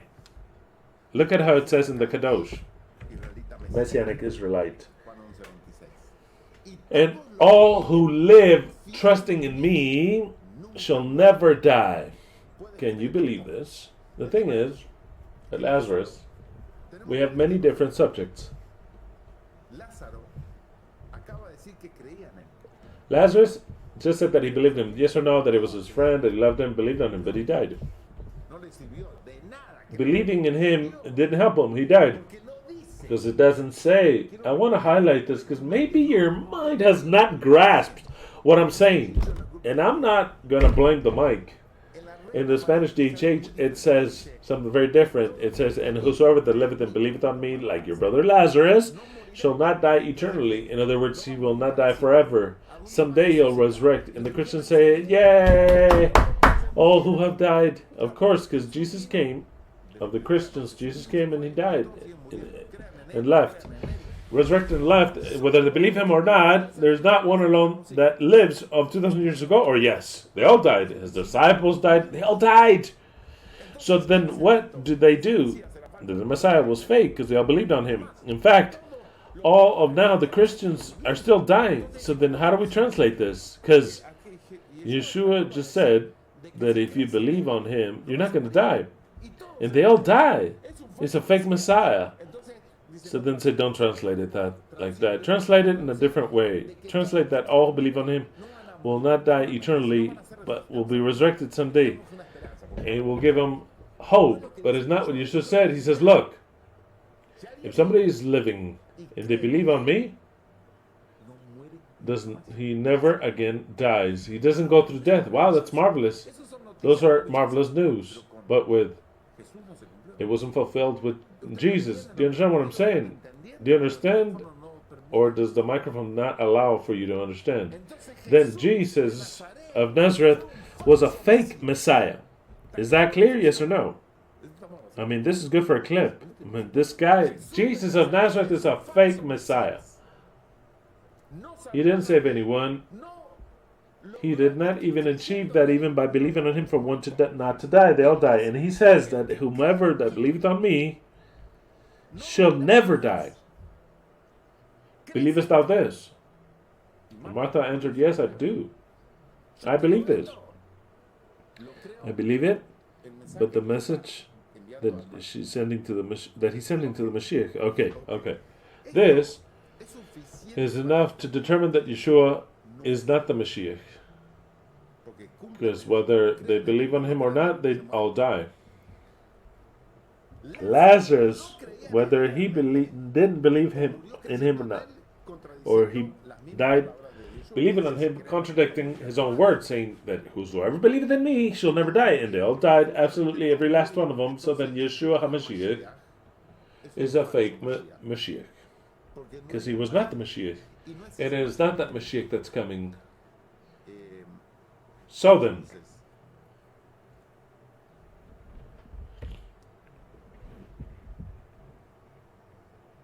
what did the Christians do? They changed the text. They said, even though he die, he will not die eternally. He'll resurrect. That's wrong.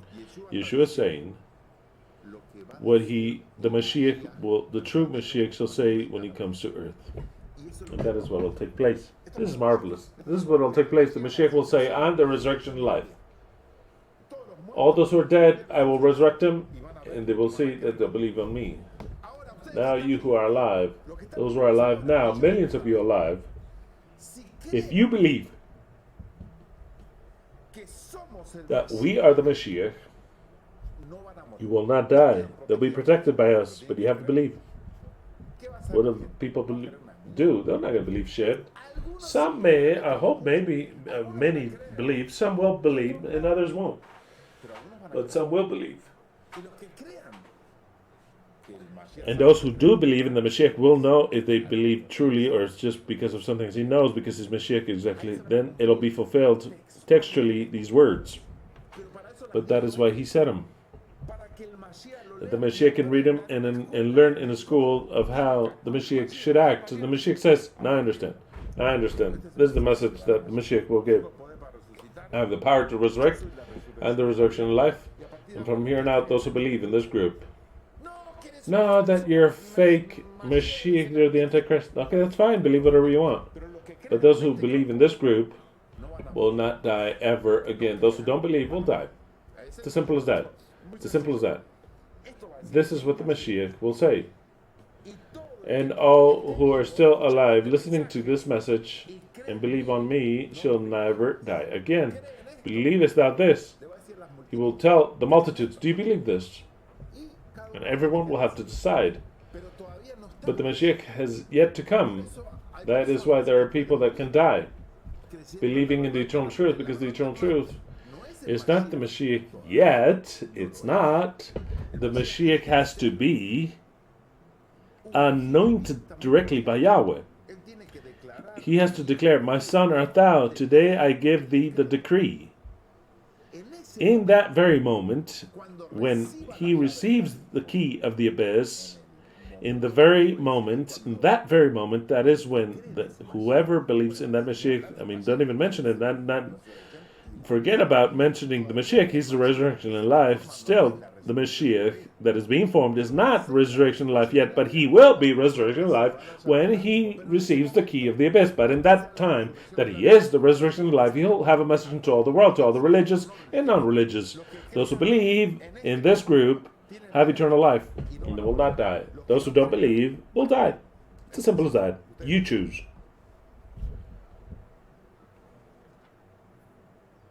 That is why we have the story of Lazarus. For nothing else. So then we are in number 26. I'll read it again, and then we move on to number 27. John 11:26, Spanish DHH. And whosoever is still alive and believes in me shall never die again. Do you believe this?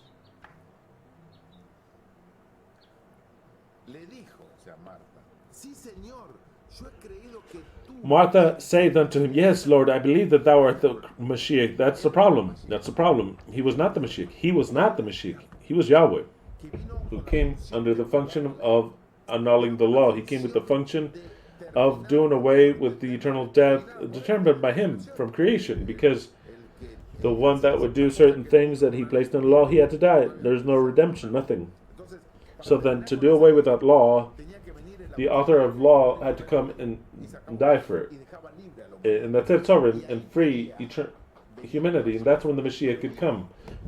But he came in an envelope with a covering as a Mashiach, but he wasn't. The problem is that Martha and other Christians like Martha believe that he is the Mashiach, and that is the problem. If you believe that Jesus of Nazareth is the Mashiach, then read my words well, you will die. As long as you believe, like what happened to millions and millions of people 2,000 years ago, believing with all their heart that Jesus is the Son of God and the Mashiach, there's no other than that you will die, because that Jesus of 2,000 years ago is not the resurrection and is not life. It was Yahweh. And Yahweh gives that privilege of resurrection and life to the Mashiach, to the Son of Man. So then, when the time comes of the Mashiach, those who believe in the Mashiach and are alive will not die ever. That's marvelous.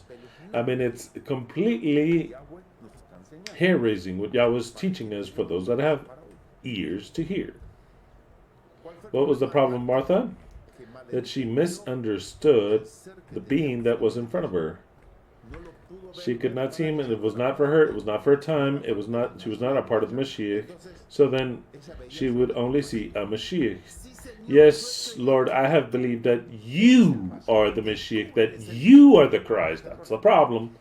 The Son of Elohim. That's the problem. He was not the Christ or the Son of Elohim. He was Elohim himself, with a covering, just like the scripture is covered. How is Yahweh going to come concealed? If the scripture is concealed, he was going to come completely concealed, of course. It's all concealed. It's all a parable. It's so simple to understand it. I am glad understanding this. Let me ask you, out of the 200 listening here, wow. I believe that the whole world would love to understand this, and they don't have even the least opportunity to do so, because it would not enter their mind. But he will accept it when the Son of Man receives the glory of his Father. There they will understand it, if they want to understand it, or else they'll die, and they will be resurrected by him, and then they'll understand it. The whole world will understand.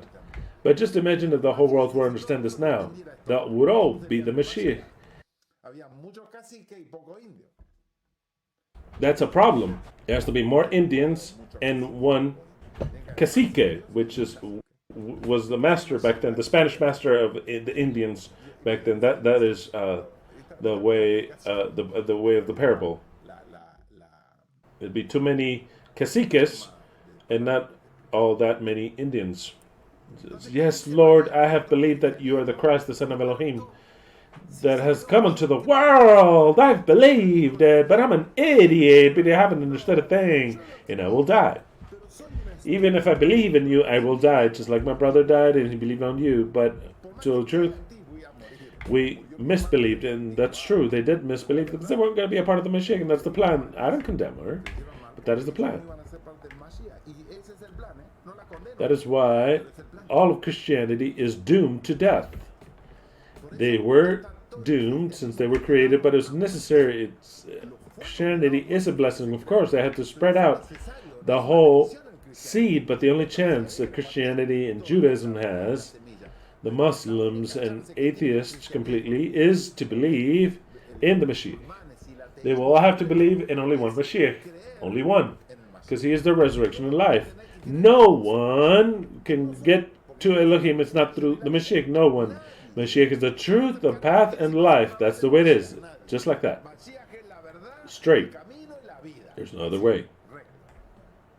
28. Having said this, she went and called Mary, her sister, strictly saying, "The Master is come, and calleth for thee." As soon as she heard that, she arose quickly and came unto him. Yeshua was not yet come into the town, but was in that place where Martha met him. That's where she stayed. After this, fascinating conversation with Martha. It's for the Mashiach. She stayed there. She hadn't entered into the village where Lazarus was dead or buried. So then Martha had time to go back home, ran into Mary, told her sister, and sister went out and was still there. So then he was not in a hurry. Then the Jews, which were with her in the house and comforted her, it's talking about Mary, when they saw that Mary had arose up hastily and went out, followed her, saying, they suspected they hadn't heard, because Martha spoke to her secretly, it says. Secretly. Like in here, hey, the master said. So that all the rest of the Jews would not listen and hear, so as to not have everyone to go out and look for Yeshua. Told them in the ear. She grabbed and took off. The suspected, let's follow her, see where she's going. Then the Jews who were in the house with her and comforted her, when they saw that Mary had rose up hastily and went out, they followed her, saying, she goeth into the grave to weep there. They're like, we're all here weeping, let us go to the grave.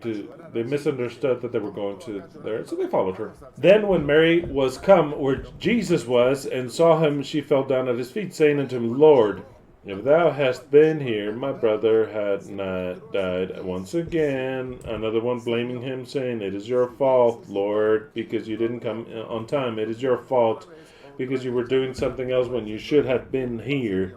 All this has taken place because you didn't come in time.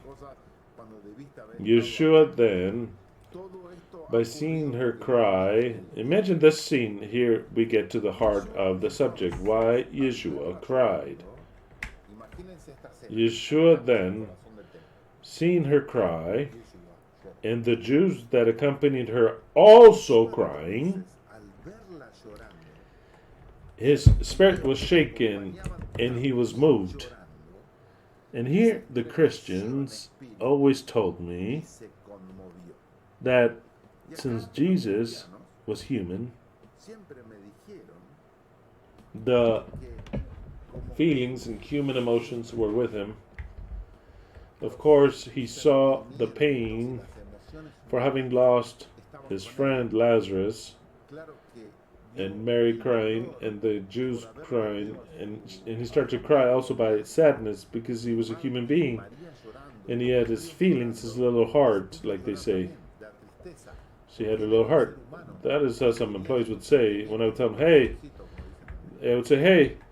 things are not done like this, do them right and quickly. And say, hey, don't speak to me like that, so harsh. Everyone has their own little heart. This Mexican would say, just playing around, right? He was very good. So then Jesus had his little heart. That's what they explained to me. That Jesus was being ruled by human emotions, and the end of it all, it won. The pain won of the death of his friend, and that contradicts everything which is the Mashiach is. It contradicts it completely.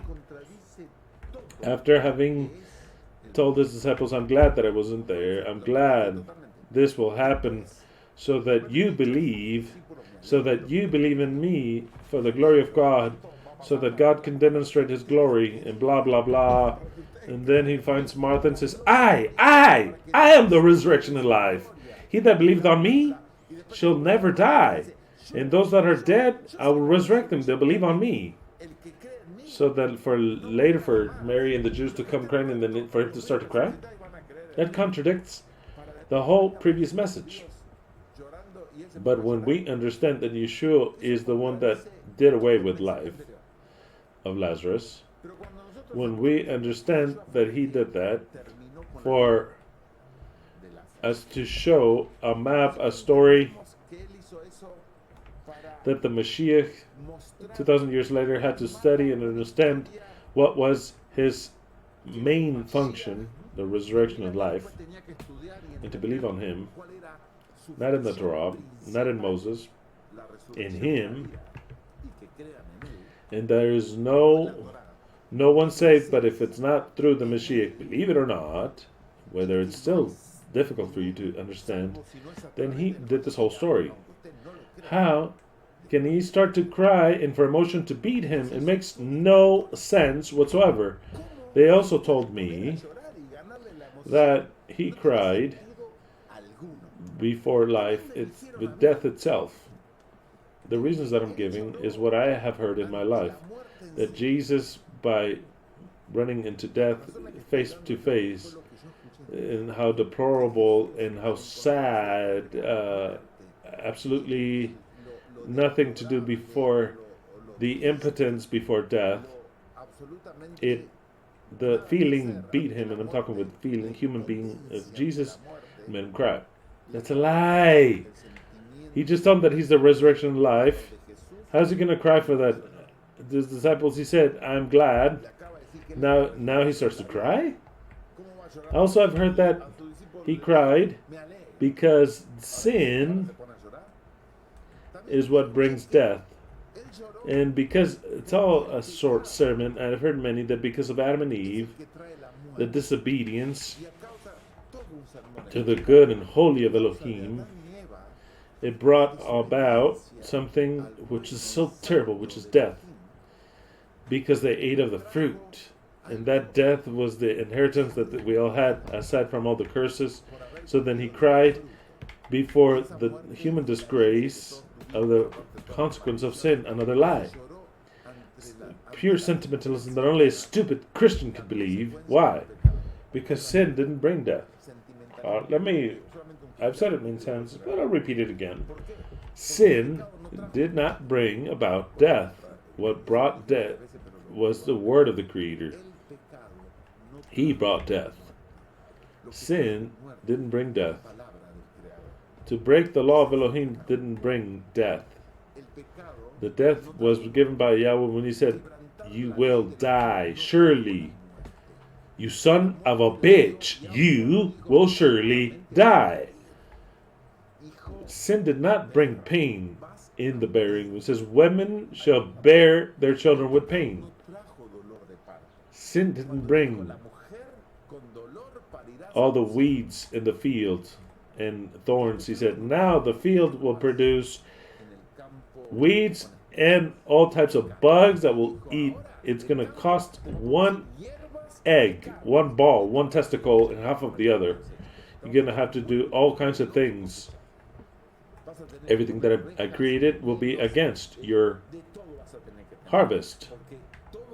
None of that was brought about by sin. It was commands of Yahweh. So then I've heard that he cried because of the misfortune of humans because of sin. That's false. He was Yahweh and he gave us death. Of course, he had killed Lazarus without any problem whatsoever. I've also heard that Jesus died because he loved Lazarus, and he also was a human being. Fake, false. That beloved Lazarus, yes, he loved him. But that he himself killed him, he did kill him. There, he could not have cried for the death of Lazarus when he was coming to resurrect. In fact, before that, he said he was glad. I'll repeat it so that you remember. He was glad. I've also heard saying that Jesus cried because of their pain, because of the miserable life of humans. That's false. He could give a fuck the miserable life of humans. Or else, how did he put up with 2,000 more years of pain, slavery, injustice, death, a whole life of work without any remuneration for many people? No. He didn't cry for that either. Some I've heard him say Jesus cried because his own death was reflected that was going to come in very soon. So then when he saw the death of Lazarus, he saw a mirror his own death. So then his close death moved him, and he cried. That's a lie. That's an absolute lie. Did they say something? No. Okay. Oh. Some say that Jesus cried, and I've heard this. Okay, I'm not making this up. You can't make this up. What I'm about to say, I've heard it not from Adventists, but from others. Jesus cried because he had to bring Lazarus down from the pleasure in heaven. Lazarus had died. According to the Christians, he had already gone to paradise. So then he cried, saying, "What do I do now to move him? I have to erase his memory from to not remember." So then he cried because of that bad situation. I've heard that because people do not understand the scriptures. They don't comprehend them because they are closed for them. And the situation is that Jesus cried. Now, we go back to the text. 33 precisely. Yeshua then, by seeing her crying, Mary, and the Jews also weeping, which came with her, and they groaned and yelling. He groaned in the spirit and was troubled. Very well. Here they chose some words that are very beautiful because one could be moved in the spirit. You can be moved. And the next thing is to cry. You can be watching a movie that's has DiCaprio dies in the Titanic, for example. So then you are moved in the spirit. And like it says here, you are moved because of the scene. And you may cry. The same thing happens in whatever movie where the protagonist dies or they get separated, or in a nice scene you can be moved and you can cry. But it's not what the scripture says. The scripture uses a word which they didn't want to translate. Because if they were to translate it, then once again, Christians would not understand what is going on. The word, which you maybe remember, the word where they translated, he was moved in the spirit. The word is that he was moved is the word of the dictionary in Greek, a Strong's dictionary, G1690. G1690, which that word in Greek is said embrimaomai. Embrimaomai, which actually comes from Greek G1722, which is brimaomai. Brimaomai and embrimaomai, it is to be in that situation. And what is brimaomai? It is to be foaming in the mouth with just like a bowl which smoke comes out of his nostrils per se, to have indignation. And I'm reading directly what the word says, to have indignation. So then why didn't they translate? And he completely was pissed. Why didn't they translate that? He was completely pissed. He was completely enraged. Because the Christians would not then otherwise be able to understand it. They would not have been able to understand it. In other dictionaries, which I looked over, the word in Greek, embrimaomai, says, basically it means to be with indignation, or to sob, which they translated. It was translated by 70 Jews, which were writers, scribes. They translated, since a Greek king had asked for them to do it, the whole Tanakh, they translated it to Greek. So then they used this word in Daniel 11:30, where it says precisely he was going to be enraged. I think it was, which one? It was one of the kings, I think the king of the north, something like he was going to be so enraged with those that would keep the covenant. So then they used that word, that he was going to be so enraged with those that kept the covenant. Why? Because it's a word that is used to make you understand that you're so upset, that you're enraged, like beside yourself, livid. So then this is in the version of the 70 in Greek of Daniel 11:30, within a context that suggests indignation. That's another word that could be translated to be indignated, indignations that like that. That is what it is. You like that. You hiss like that. Oh, I'm so upset. It's like, I'm so upset. When does Yeshua do this? When he has Mary crying at his feet, blaming him. If you had been here, a group of Jews crying. So then what happens is, which is mistranslated, is that he was indignated to the point that he cries because of wrath. One thing is to cry because of emotion, of something that moved your spirit, and another is that could also move your spirit, which is an indignation, which is brutal, and for the tears to fall, because otherwise you would kill him. Could Yahweh kill them if he wanted to, starting with Mary that was there at his feet? Yes. To control that Yetzer Hara, even made tears come out of his eyes, out of the indignation. It was not the death of Lazarus, not the misery, human misery. It was the human misery of the incredulity, of disbelief. Of course, why did this happen to Yahweh? Because he was Yahweh. Maybe a human being would have been more comprehensive, but we're talking about the Creator here. And he was so upset that in another time, for even less, he would send a flood. For less, he would send an angel that would kill by 70,000. By even less, he would open the earth and he would swallow thousands. Now, since he couldn't do any of that, out of his anger that he was contained, tears came out. So then that part where it says Jesus cried is out of the wrath. It was enraged. You clearly, and it was never explained in any Christian church. Okay. Now, some time ago, maybe some years ago, yes, certain Bibles, like the ones that I'm going to read now, they dared to translate this better, because sometimes humans, precisely a new translator says, I'm going to do it the way it is. If the people don't understand it, or I understand it, I could care less. It always happens with humans. So then there's one Bible that is called the New Testament of Recobro, which translated this text as follows. John 11:33, New Testament Recobro, or New Translation Recobro.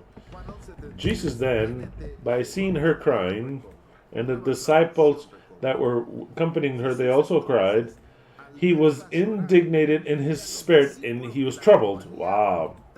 That one is phenomenal. Absolutely phenomenal. He was indignated. He was indignated seeing them cry. In the textual Bible, but in the fourth one, not in the first one or the second one or the third one, textual Bible, the fourth version, reads as follows, John 11:33. By seeing her cry, and the Jews that had gotten to her also crying, Jesus was furious in his spirit. Very good translation. Jesus was furious in his spirit, and he was troubled within himself. They were able to trouble Yahweh. Why was Yahweh troubled? Due to the indignation of not destroying them, because for a lot less he had done so many things. For not, many things that he would command. For picking up a little stick on a Shabbat, he would kill a guy just because they stole something, some stupid things. He would kill him, the sons, and the grandchildren, and the wives, and the whole family. Just for that sin of another. Just imagine what Yahweh would have done if he had not been in the situation of a human body and playing the role of the Mashiach. No one would be left. And so then,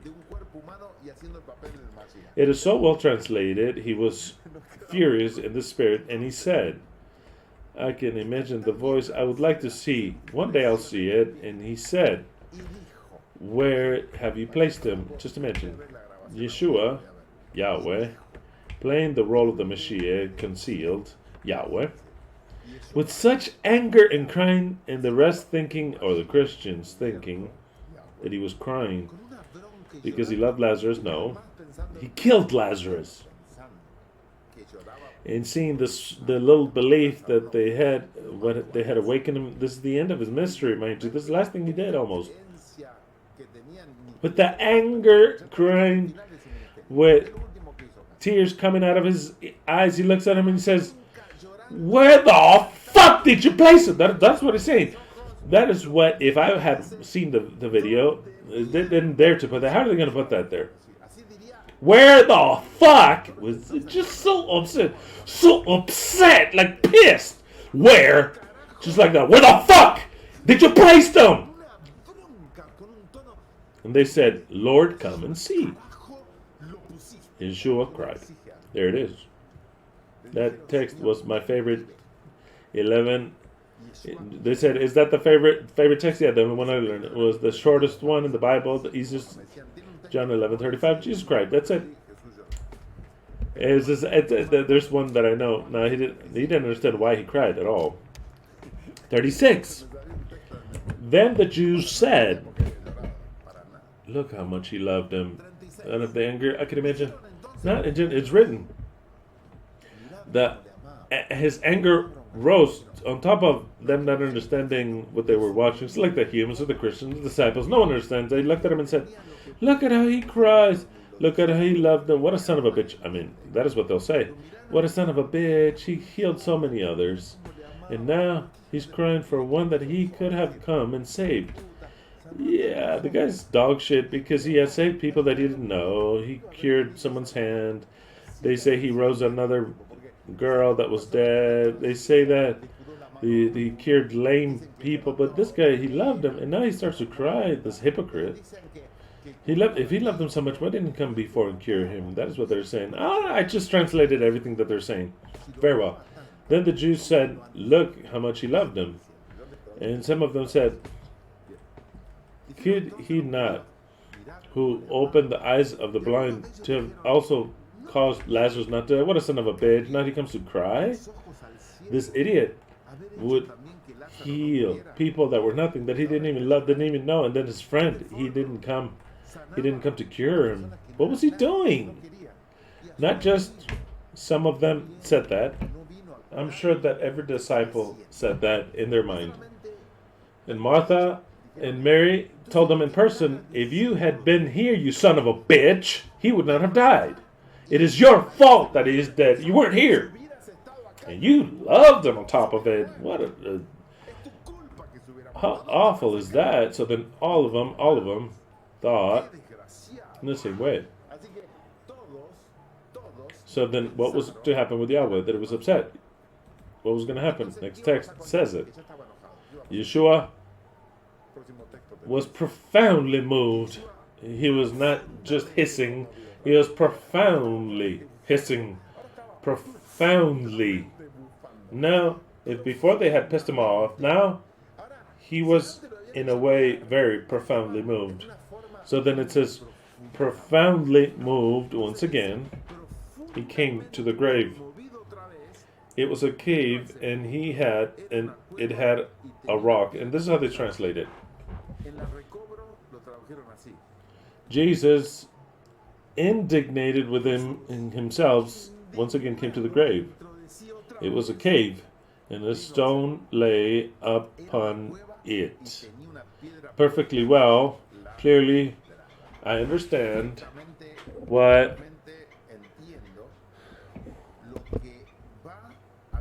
I don't know if this is the word, but I already knowing this, the Mashiach will have to give lots of importance to this, because the Mashiach, of course, they're going to laugh at him. Of course, they're going to despise him.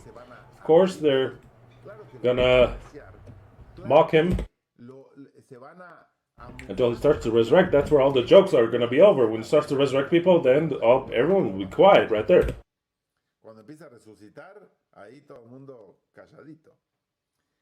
I understand these to be phases that the Mashiach is going to have to go through. We're pretty much indignated already, but against Yahweh right now. Then Yeshua said, "Take away the stone." Martha, the sister of him that was dead, said, "Lord, time he stinketh. You can't do that. He stinketh already, for he hath been dead 4 days. It's been 4 days. How are we going to move the stone?" I can see the level of Yahweh went up even more. To top it off, they didn't want to obey him. because they thought that he wanted to see him just like that, dead in his mind. They didn't process ever that he was going to resurrect him. Had he not told Martha, I am the resurrection and the life, what had Martha understood? And she said, yeah, I believe that you're the Mashiach, but I didn't believe shit. You understand what I'm trying to say? She herself says, how the fuck are you going to open? There's going to be a stinking... It's been 4 days. She had not believed anything that he was the resurrection. Until you don't resurrect, no one will believe. Almost not even you. Then Yeshua said, take away the stone. Martha, the sister of the one that was dead, saith unto him, Lord, by this time it stinketh, for he had been dead 4 days. Yeshua said I not? I just said it. Said I not unto thee that if thou wouldest believe that thou should see the glory of Elohim? Didn't I just say it, Martha? That if you believe, you'll see the glory of Elohim. He tells us also, if we believe, we shall see the glory of Elohim, but in us, if ye believe, ye shall see the glory of Elohim. Then they took away the stone from the place where the dead was laid. And Yeshua lifted up his eyes and said, Father, I thank thee that thou hast heard me. Very well. With this, the Trinitarians demonstrate that Jesus was the Son and yet a Father in heaven. False. Yahweh was acting. He didn't speak to any father because he didn't have a father. But in the role of the Mashiach, yes. Because he's representing the Mashiach, and the Mashiach does have a father. And he does give the glory and the honor unto his father and the thanks. So then the Mashiach does say, thanks, Father, Yahweh, for having heard me. And how much does he have to hear what we're asking for now? Because this is the first demonstration, the real demonstration of the Mashiach, to resurrect someone. That's the first thing he'll do. Because we are understanding it that way.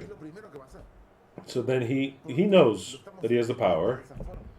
He doesn't ask Yahweh for power, because he already has it.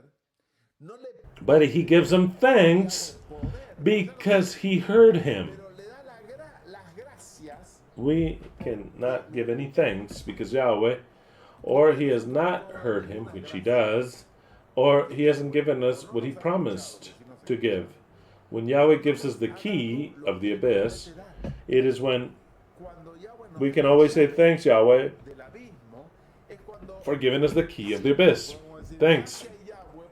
The Mashiach always will be thankful unto Yahweh, but of course, because the power comes from Yahweh. So then, he, representing the Mashiach, because it was what the people would see in the role that he was playing, he raises his eyes and he says, thanks, Father, I give thee for having heard me. But when did he hear him? He heard him from what we are asking him now. Where is the Elohim of justice? We want to have the key of the abyss. We want for you to anoint the Son of Elohim. When that takes place, then we'll say thank you for having heard everything we asked you. 42. He's still praying. And I knew that thou hearest me always. But because of the people which stand by, I said it, that they may believe that thou hast sent me. Those are words that are prophetic in parable, which the Mashiach will say. The Mashiach will say exactly this. All the power that I have is because Yahweh gave it to me. And I thank him, and I will utilize it, that the multitudes which are around may believe that I am the Mashiach, and that thou hast sent me. It's the same thing. That I am the anointed. What I'm going to do now It is a power given by Yahweh to demonstrate to the world that I am the Mashiach.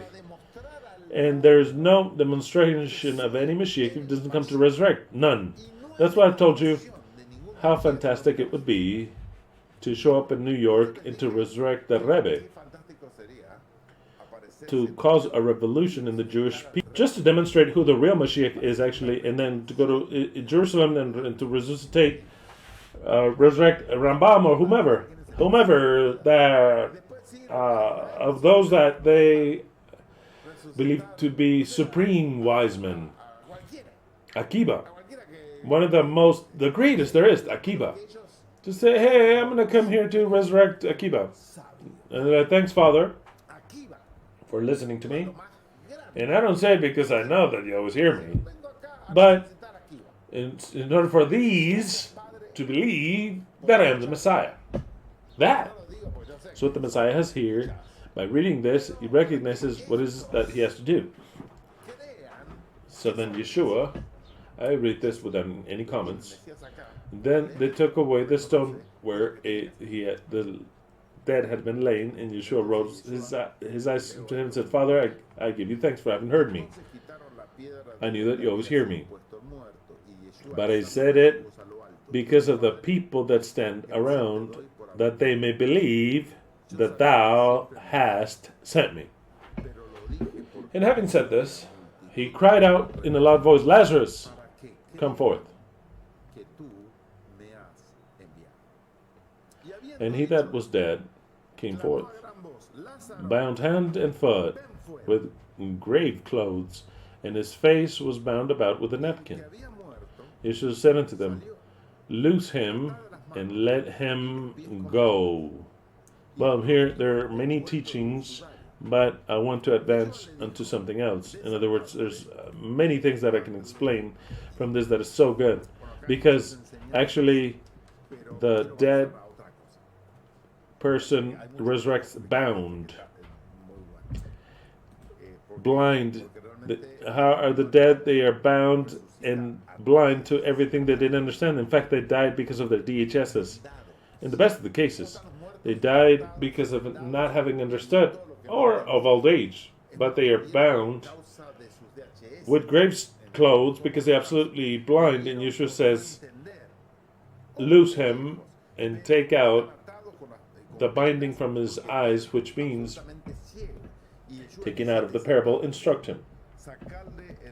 He's another one that will say, only Lazarus was the inheritance of our fathers. I was blind and I could not see. Then Yeshua says, I have to instruct him. Unbind him out of all the lies and let him go. Being free of lies, marvelous, but if I get to study that text, it'll be another hour here, but that's what it means. 45, then many of the Jews which had come to accompany Mary, and they saw what Yeshua did, they believed on him. Magnificent. That is the mission only. The Mashiach will do this for the people to start to believe, or else there's no way, or else they should believe now. And that's not the time to believe. This is a school not to believe. It is a school where the Mashiach is being formed. That is why this is called the school of the Mashiach, where there's lots of wisdom and discipline and all the things that we've studied. But it is not for the world. The world will know the Mashiach already anointed. And so then that is when he must believe in him. And how's he going to believe in him? Because he's going to go with the Bible. I'm the Mashiach. I'm going to explain Psalms to you and Isaiah and the Torah. No. Absolutely not. He comes with his own Torah. He doesn't come with the Bible. He doesn't come with the Bible. That is what, wow. The Christians could not understand it. Nor the Jews. He doesn't come with the Bible. He comes with power. He comes with greatness. He comes with other ideas that are completely different. He comes as the owner of the world. He comes as a true anointed. And he resurrects. He doesn't need a text of the Bible, nothing. He resurrects. And why? So that many, and starting with the Jews, then many of the Jews that had believed on him to accompany Mary, they saw what Yeshua had done, and they believed on him. Will this be fulfilled again? This is a prophecy. It's not that he will be again fulfilled. This is a prophecy which those that will accept this in the easiest way, those that are give or take prepared and waiting for a Mashiach, those that say, we want a Mashiach now. We want the Mashiach now. We want for this to be the last year without the Mashiach.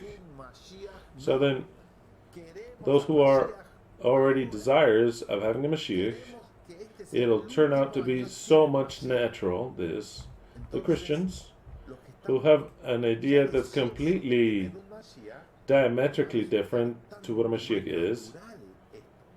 It'll be very difficult. I'm not saying that they won't accept that. It'll be difficult. In fact, those that will be presented, that they've taught them that precisely it is the figure of the Antichrist. They'll say, that is what my pastor said, that it was the Antichrist, that he's saying that he's the Christ and not the Son of God that is in heaven, that it come with the little angels in the clouds. No, that cannot be, that cannot be. This cannot be the Christ. This is the devil himself. This is the Antichrist. And yes, if there is no strong work in his mind, they will not be able to accept him.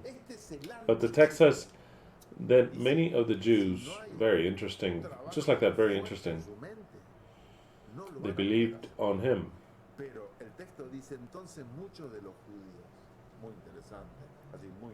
But some of them, of the Jews, went to the Pharisees and told them what Yeshua had done. Then gathered the chief priests and the Pharisees at council and said, what do we? Because this man does many signs. What do we do? This will also happen. And in this case, who are the main priests? I'll tell you who they are. It is the main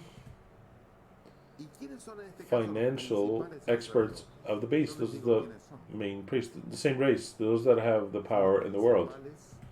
Those have the power in the world which are of the same race. The bankers, the whole emporium of the news and entertainment, the politicians, and all the rest of the medicine, and all the science ruled by these Pharisees, main ones. They will not accept the Mashiach. Those are the ones that will say, because this is a prophecy, we must kill him, we must kill him. These main ones are the merchants. They are the ones who rule the world. It is the prostitute. They will say, no, sir, we have to kill him. And that is where we have some interesting wars. So then the main priests and Pharisees in the council came and said, what shall we do? Because this man does many signs.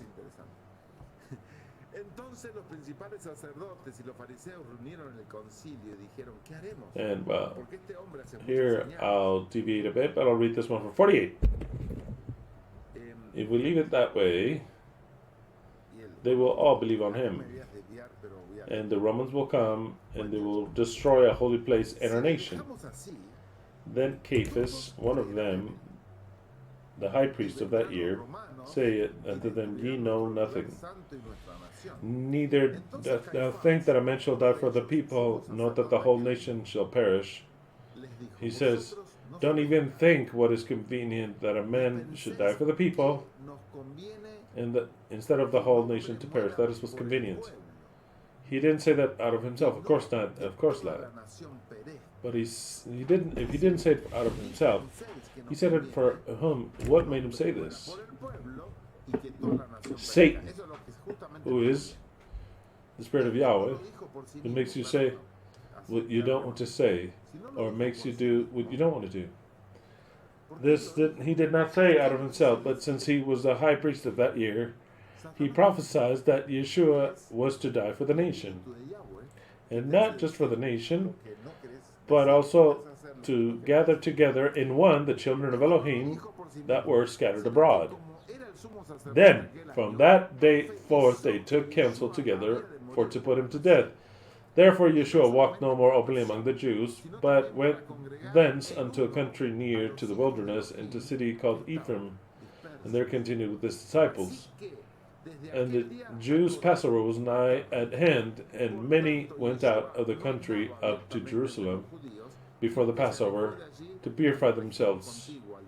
Before Passover to purify themselves. And they looked for Yeshua, and spake among themselves, and they stood in the temple. What think ye? That he will not come to the feast? Now both the chief priests and the Pharisees had given a commandment that if any man knew where he were, he should show it, that they might take him.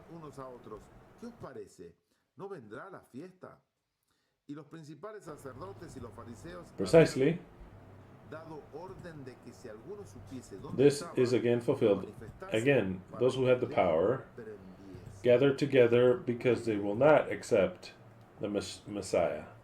This time, since the Messiah does not have to die, since the Messiah is the true Messiah and Yahweh was not the Messiah, but he played the role of the Messiah, but also he came with the mission of dying. He had to die. But in the future, the governments, those that have the real power in the world, they will face the Messiah. And this time, the Messiah will do this. Because it is prophesied, not because I want to change the story. It'll be exactly this. This is what the Messiah will exactly do. Revelation 17. Revelation 17. 14. They shall fight against the Lamb, which is the Mashiach. I'll change it. They shall fight against the Mashiach, but the Mashiach shall overcome them. The Mashiach will not die this time.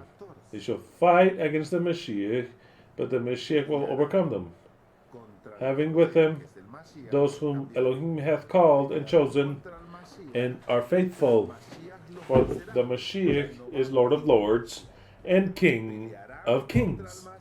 So then, when Yahweh King, who was a fake Mashiach,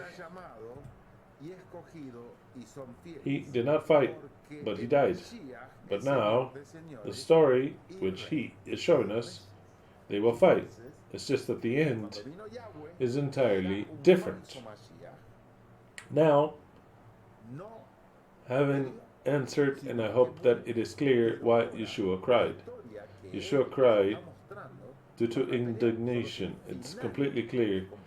He was not moved by anything. I hope that's clear, but I want to go to a theme that we touched on last Shabbat, and precisely it popped up on this subject. The main priest that I've just read in text 47, the main priest, and it says, what is the text? I'll read it. So then the main priests and the Pharisees gathered together the council and said, what shall we do? Now, the main priests in that time were the Sadducees. And who were the Sadducees? Sadducees were people who believed something different to the Pharisees. You had the Pharisees, you had the Sadducees. The Sadducees believed, they denied the immortality of the soul, eternal life. They denied the resurrection. They didn't believe in the resurrection. That there was no award or punishment after death, nothing. I say, in order to believe that, it's better to not believe absolutely nothing. Because their lives were ruled by so many laws, and what for? If there was no reward or punishment. They denied the predestination and emphatically highlighted free will. They denied the existence of the angels and spirits. They denied that Elohim did or committed evil. You know that many of these points, certain churches have these. There are churches or groups that say that Elohim cannot make or do evil. Most of the Christians believe that. But there are some that go further and say Elohim cannot kill. You know how many people try to convince me, first of all, at the beginning of this ministry, for me to accept that God cannot kill, that He can make you die when He draws away, that it is a consequence, but He cannot kill. It's complete stupid shit. He invented death. He's the greatest murderer of ever. First one, what do you mean He can't kill? Ask Lazarus, ask Moses. Well, the belief of the Sadducees is rather embarrassing. I mean, in order to believe in these things, it's better to not believe absolutely anything. But now let us go to what I want to talk to you lastly today, and also with a nexus of what we spoke about last Shabbat, Matthew 22:23. It is follow. That same day came to him the Sadducees, that say that there is no resurrection. And they asked him, saying, Master, Moses said, if anyone shall die without children, his brother shall marry him and raise up a seed unto his brother. Now there were with him 7 brothers. When he had married a wife, deceased, that having no issue, left his wife unto his brother. Likewise the second also, and the third, and the 7th. And last of all, the woman died also.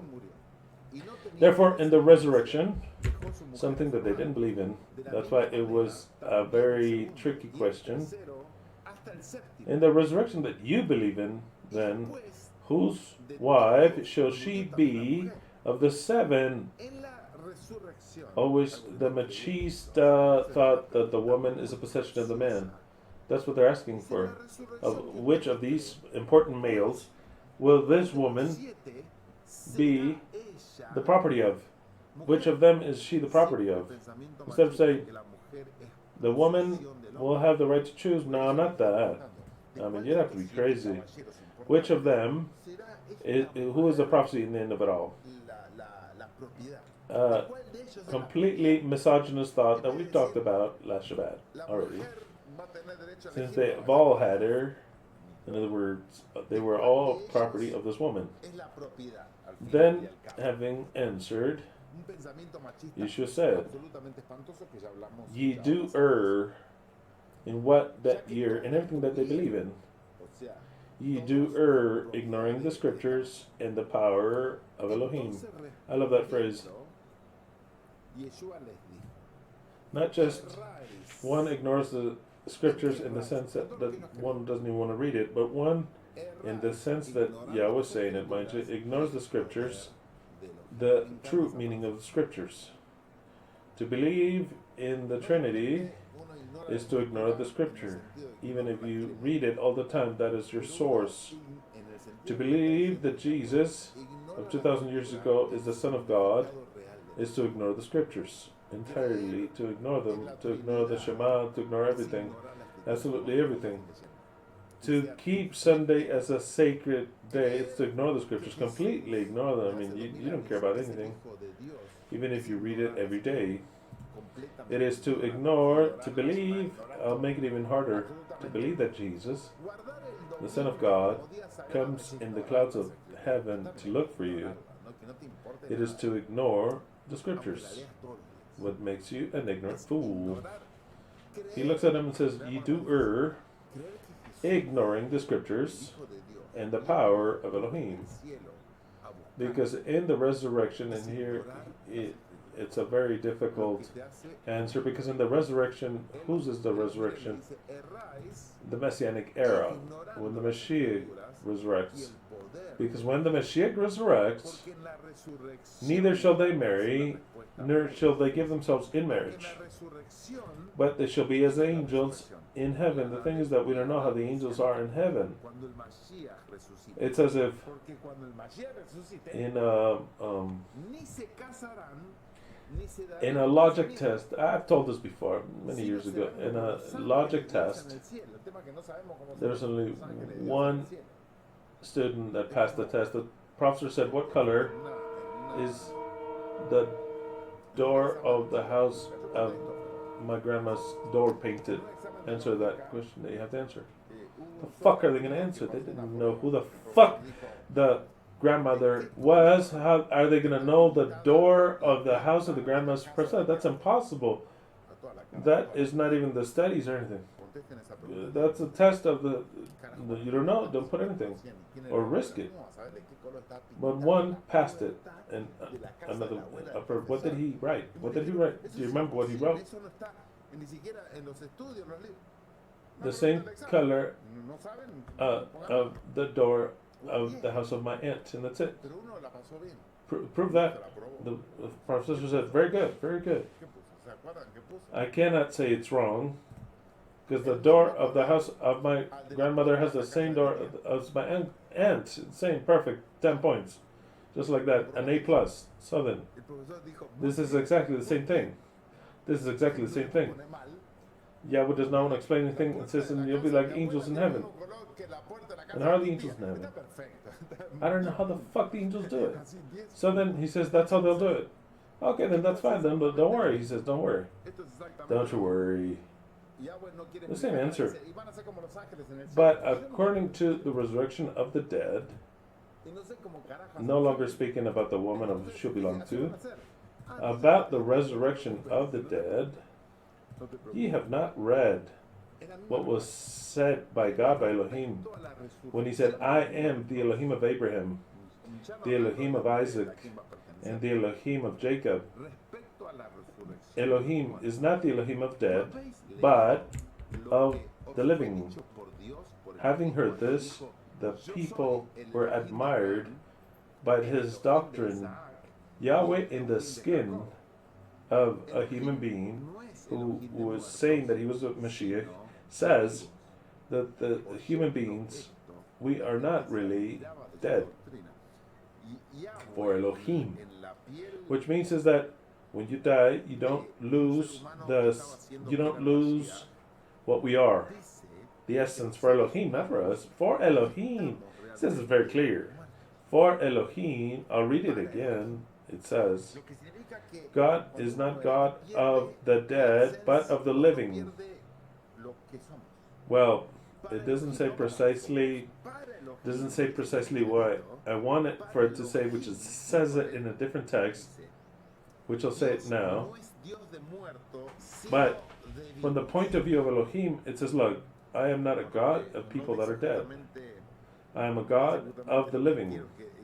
In both Isaac, Abraham, and Jacob, they are dead. But it's still their God. What it means is that they are not really dead. What does this mean? That they are alive? In the mind of God, they are alive, yes. Because he created, and now I understand the point of view, the Catholic point of view, the immortality of the soul. I understand it perfectly well. As an Adventist, I was taught about the mortality of the soul, that the doctrine of the immortality of the soul was a heresy, a Catholic heresy, and that's a lie. I believe in the immortality. It's not good to say in the non-mortality of the soul, that the soul will never die. In fact, it was created, it can no longer die. I also don't believe that will die or live in a hell, or none whatsoever. Every human being that has lived is a soul, and those souls will live forever. They have to be educated, they have to be transformed, they have to be corrected, of course. But I believe that there's no human being that has the possibility of no longer existing forever. Elohim says it, just like that. Elohim says it. Elohim is a God of the living and not of the dead. What he's saying is that for him, they are all living, what I'm about to read. Now, we go to Luke 20, 24 through 40. Luke 20, 24 through 40. I'll read in the Jerusalem 2001. It reads as follows. Yeshua said unto them, the sons of this world take a woman, or they take a husband. It's what we've done for 6,000 years, that's fine. Or else we would not have reproduced. The sons of this world, when they said the sons of this world, is not saying about the new world. In the era of the Mashiach, it'll be different. The sons of this world, not that there's another world created in a different place, like Ellen G. White says. No. Of this world that will last 6,000 years, not the next world, the Messianic world. The eternal world will not have these rules. They will not have the rules of the Torah. Will not have the rules that you knew. He will not have them. The sons, because this is before the same question, mind you. This one married with the 7 brothers and died. Whose bride will she be? So he says the rules of this world will be very, very different to the coming world. So then Jesus told them, the sons of this world, whether it's you, take a wife or a husband, but those that are worthy to have a part in that world, another world, the Messianic world, and in the resurrection from the dead, but of course, nor they shall marry, nor will they take husband. That is very determining. Very determining, whether you like it or not. That is what I've taught you. But I mean, this, do you know why I believe it? Because this is a Messianic word. It was taught by the creator of this world, Yahweh, in the form of a Messiah. And he's explaining, look, this is a world that lasts 6,000 years. Everything that you know, the rules, the God, the way of praying, the way of living, the time of life, whatever you had to do, like and put up as a wife, as a husband, as a religious being, all the lies, this ends. It has a time of 6,000 years. This is the world of the creation. But there comes a new world. A world in which the owner is the Mashiach. So then, in this world, the rules are that the lion eats meat, hunts and eats, and you have to marry, for sure. The woman takes a husband, and the husband or the man takes a wife. These are the rules of this world. And I don't want you think that those are the rules that you'll follow for all eternity. That is what I tried to tell you last Shabbat. That every rule will perish. What you know, that would be perfection, because in this world, I want you to understand, in case somebody misunderstood me, in this world, perfection is to marry. Perfection is to fall in love and to find a couple, a pair that's ideal for you. I achieved it. Leslie got it. We made a precious home because Yahweh joined this home, but not everyone have the experience that is so beautiful and admirable of mine or Leslie's. No, many change, many are not in agreement, many would want to get separated, and they have to put up because of the children. They have gone through many things, and in the real world, if you were to say, would I marry this one again? You wouldn't. And if you could get separated, you would like to do so, but you didn't do so because you have the children, but you don't like the way they treat you. You are an object in his life or hers, so that you've never gotten to your potential. All those things take place. They take place. They take place absolutely. If you're a woman, you've always been limited to be treated in a way that is unequal to men. That is clear. It's the same thing. It is correct what I'm saying. Women have not had the same chances that a man has had, not even since they are born. because they receive. de una forma desigual con el hombre. Está claro eso, desigual. Está correcto lo que estoy diciendo. Las mujeres no tuvieron las chances que tiene un varón, ni siquiera desde que nacen, porque ellas reciben. And they're limited to receiving, and man gives. So then, in this world, that's how things work. Do we have to change that? In these 6,000 years, that's fine. In fact, if you want to achieve fullness in this during these 6,000 years, you have to play with the rules that we're given. These are the rules. Man is the macho that provides, that can also, the roles can be inverted. I'm not saying, but generally those are the rules that were given to us. Man provides and women receive. They have a nest, take care of the children, and if everything is pretty good, and they have a nice life, precious.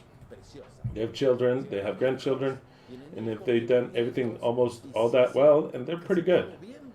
Because they realize themselves, a human being that does not realize themselves, and they're really deplorable. They feel bad, they didn't have children, they live alone, and when they are old, they get to a horrible loneliness. The hormones are all upside down because we were designed under these rules to live in pairs. We were designed that way. And that's why I tried to explain to you last Shabbat, but since I spoke to many different subjects, actually under these rules, those are the rules with which we play with. We fall in love, we have the hormones, and if you did things right, and you were intelligent, and you were wise, and you found the love of your life, then you'll have a matrimony like there has been many beautiful ones. You live as a couple, you go through nice things together, ugly things together. You have satisfaction of having achieved things that are incredible together. Things which, if you're single, you'll never achieve ever in your fucking life, ever. To feel the pleasure of having formed a lineage, I'm going to say a family, a lineage. The pleasure of having brought up children, the pleasure of having been growing together, the pleasure of having company, to be accompanied, to not be alone, to resolve problems. It's so good for you. And if precisely it's a beautiful couple, then it's a bingo, bingo, bingo. But not everyone has that experience.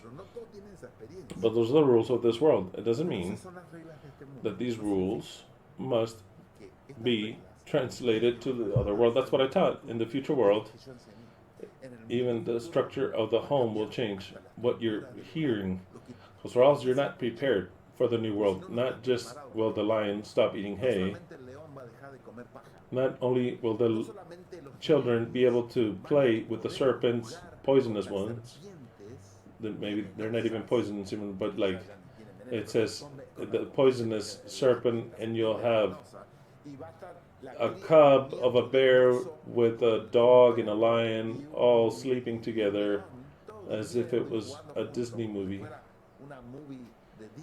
Not only will that change, but what will change is matrimony also. What will change is the family, not because I have some desire in changing it, but it is because everything changes and I am anticipating it, because I've understood what Yahweh was saying. Pay attention once again to this text.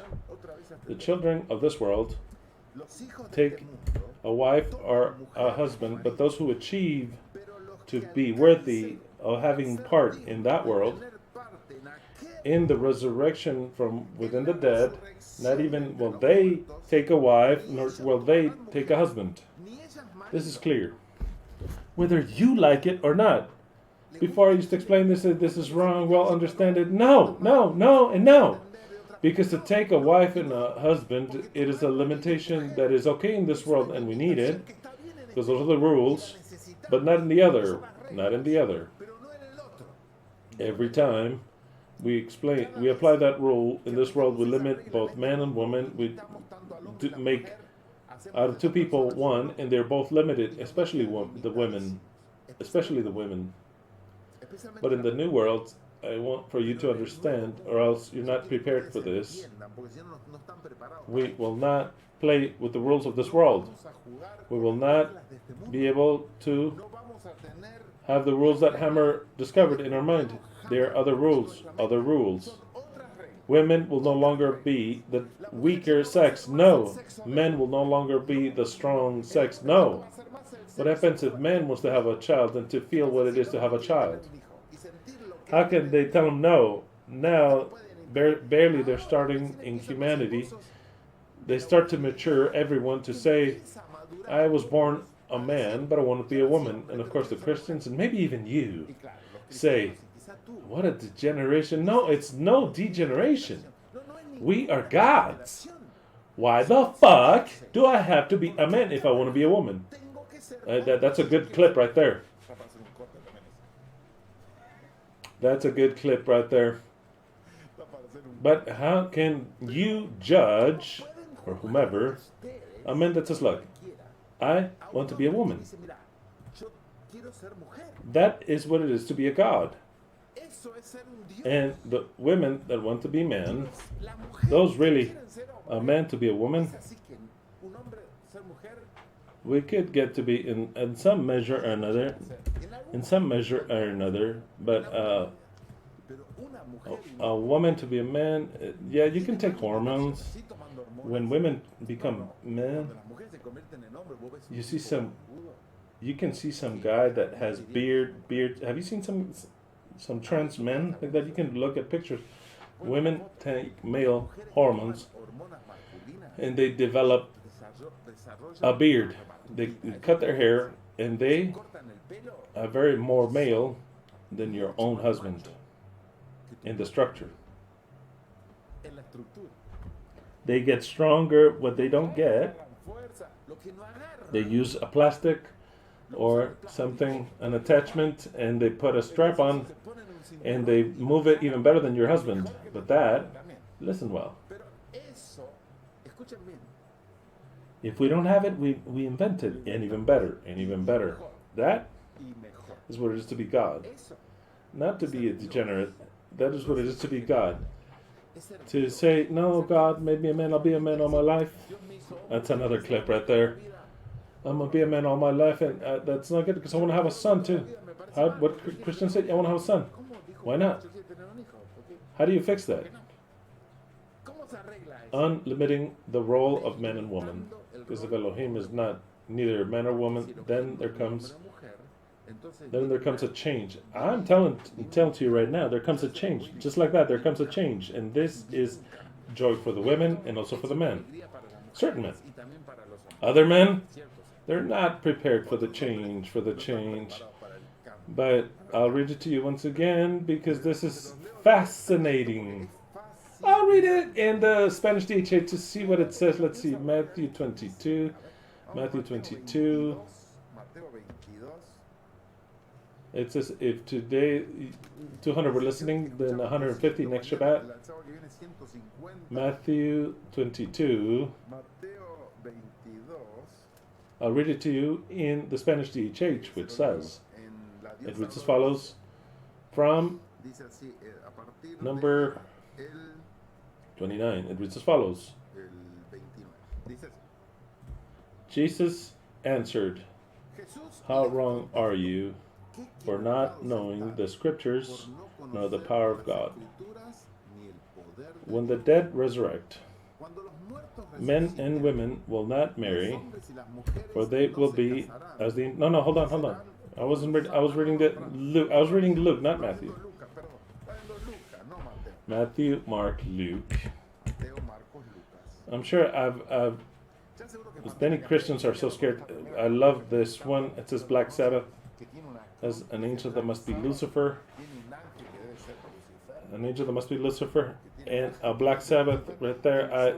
All the Christians are scared. At least you have the cross. You can stay here because of the cross. I have scared half the world. My favorite band, Black Sabbath, impressive. Okay, I'm talking about Luke 20. Luke chapter 20. Luke chapter 20, 34 through 40. Reads as follows.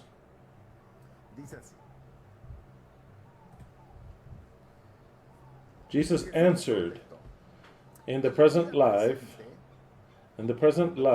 men and women get married, but those whom God will judge that deserve to enjoy the upcoming life and to resurrect, whether they are men or women, they will no longer be married, for they can no longer die.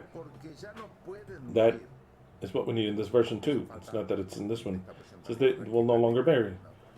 What else could they add to this?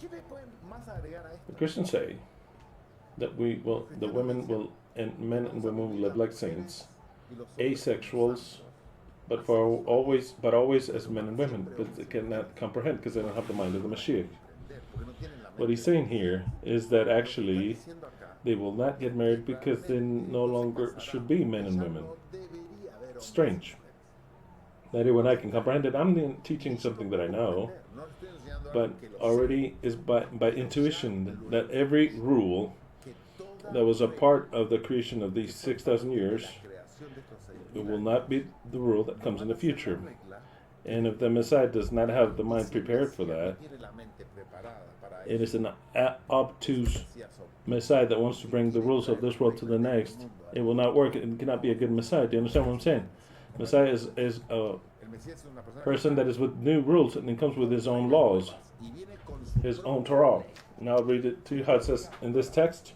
So then it says, Jesus said, the children of this world, they take a wife or a husband, but those who are able to be worthy to have part in that world, in the resurrection from the dead, neither they will take a wife, nor they will take a husband, nor can they die anymore. I mean, that's marvelous. For they are as the angels. That is what we don't know, how the angels are. And they are the sons of God by being the sons of the resurrection, the sons of the Mashiach. Because the Mashiach is the one that will resurrect them. When it talks about resurrection, it talks about Mashiach. The Mashiach says, I am the resurrection and the life. So then, those that achieve the upcoming world, the world of Mashiach, then the marriages are over. The matrimonies are over. But there will be something a lot better. What will there be that's better? Well, we'll wait for that time to come. But there will be something a lot better. But I'm talking a lot better. And the dead resurrect. Moses indicated this already in that about the burning bush when he calls the Lord the God of Abraham and the God of Isaac and the God of Jacob. God is not a God of the dead, but of the living, but because for him they all live. That is what I wanted to add to the other text that was there. Why? That Elohim, you see how out of nowhere Yeshua tells them that Moses taught that rule. Who gave that rule? Only he sees it. He says Moses taught it. Where did he teach it? In the burning bush. What do you mean that Moses taught it in the bush? But I mean, we passed over it completely. What did Moses teach in the burning bush? That nobody noticed? That he tells them that the God of Abraham, the God of Isaac, and the God of Jacob, by saying that the three people that are dead, he's giving you to understand that for God, Abraham, Isaac, and Jacob, even if for us they are dead, for him they live. That is why he's still their God. And he says, God is not God of the dead, but of the living. Because for him, for God, they'll live. Not for us, but for him they live. For him, because he has them in a box. He has a number that exists. Now, that he cannot have a conscious state now exists either way. Even though they might give you anesthesia and you're unconscious, for a human being that exists. Or if you are sleeping, you exist, but at the level of God, the dead exist. And they live. So then it says, this has been indicated also by Moses in the burning bush, when he calls the God of Abraham, the God of Isaac, and the God of Jacob. God is not a God of the dead, but of the living. Because for him, they all live. Some of the scribes said, Master, you have spoken well, for they no longer dare to ask anything. And that'll take place when the Mashiach cuando el Mashiach does his introduction su into the introducción, kingdom, when the Mashiach cuando el will have been anointed, haya sido the Mashiach, by Yahweh, the only Elohim that there is, Yahweh, and he has the power of doing whatever he wants, but the greatest power is to resurrect and to keep them alive. He shall say unto the world, él va a decir al mundo, I am the resurrection and the life. yo soy la resurrección y la vida. He that believeth on me Que and cree en mí, passes unto this group will receive them, and he will not die again, y ever, no va a morir más. and he will be a part of the new world. Y va a ser Now, parte whoever del does nuevo not want to mundo. accept me, Ahora, el que no quiera aceptar, they can get on the other side and can war against me, because that's also written. They will war against me. But those that are with me, those that decided to pass on to our team, those who believe in the power that I have, en el poder they que tengo, will not die, ellos and they will van overcome, a morir. and they will be crushed, and they will die, all of you who didn't Y believe. van a morir todos ustedes que no creen. And they will have to resurrect you again, and then you will believe. But Y ahí sí van a creer. those that don't believe now Pero los que no crean ahora can face me. pueden And that is how they will face y así se van a the Lamb and those who follow him. y los que And that is how he, who is the King of kings and Lord of lords, Rey de reyes, will destroy with the sword of his mouth, which could be by convincing them or physically, both applications, every one, last one of them. And afterwards, he will not lose any one of them because he'll resurrect them, because he's the resurrection. porque él es la- In the very same story of Lazarus, y la misma historia de Yeshua killed Lazarus, Yeshua mató the a Messiah, el Mesías. will, Va I'm looking for the word, he will pacify those who don't believe on him. Just so you understand. He will bring peace to those that don't believe on him in the same way that Yeshua de pacified la misma forma everyone que else. Dios It's the same story. It's the same story. Exactly. Es la misma And historia it was the last exacta. work that Yahweh Fue la did última obra in que the hizo. skin of Yeshua. Because it's the most important one. And it is the one that will start, Y es la que va a empezar así. aside from having power to multiply food, aside from Comidas, aparte de tener not poder para fermented, but convertir, to no para make esto, wine, para convertir, water into wine. Those powers are stupid, to walk on water, to disappear, all that, whatever. To fix conflicts that cannot be fixed, like things that can't walk, that are blind. That's all fine. But to resurrect, that's the most important. Pero resucitar es lo más importante. He'll say, I am the resurrection Va a decir, yo soy and the la life. resurrección. Those that believe on me pass onto this side. That's coming soon. How soon? I don't know. But that comes soon. Y no lo sé. I believe Por eso viene that creo Yahweh que is preparing us, Yahweh nos está and in preparando, the precise y moment, en el momento justo he comes precisely viene exactamente everything todo which we have lo seen, que- and he has prophesied about. y él ha profetizado sobre el Mashiach. Salmo 78:2. Psalm 78:2. Hear, my people, my teaching. Pay Presta heed oído a las to the palabras words of my de mouth. mi boca. I shall open my mouth in parables, Mi boca en parábolas. to evoke the mysteries Los misterios of the past. del pasado. The destiny El destino is está written. escrito. The end is El final inevitable. es inevitable. If you do not understand what I spoke of today, it is because Es porque you ignore the ignoras scriptures. las escrituras. And also, Y también you know not the power of Elohim. Without any further ado, sin más, let us wrap up with a word of prayer. Beloved Yahweh, we give you thanks te damos gracias because you have shown us clearly the mission of the Mashiach, la misión del Mashiach. and the most important one, and the title that you have designated, the resurrection and the life, Y la vida. and also Y también a small glimpse of the new messianic world, mesiánico. which all the rules which you have placed, every one of them, all the institutions Instituciones which you have given que us, tú nos diste, and the physical rules, emotional las ones, emocionales that you have written in our mind, que en nuestra mente they will no longer dejar be. de ser y empieza And an entire new world begins with new rules, with new institutions in the upcoming world. mundo venidero.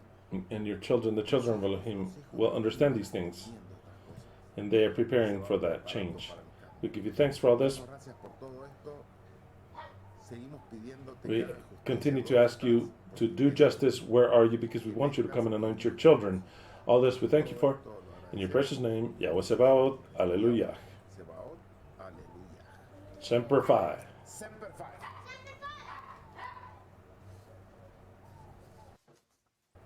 Let the laurels be eternal that we knew had to achieve, crowned with glory. Let us live. Long live the Mashiach.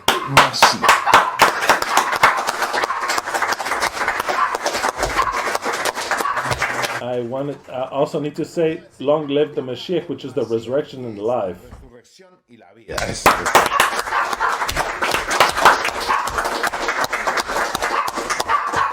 Aleluya. Hallelujah to every one of you.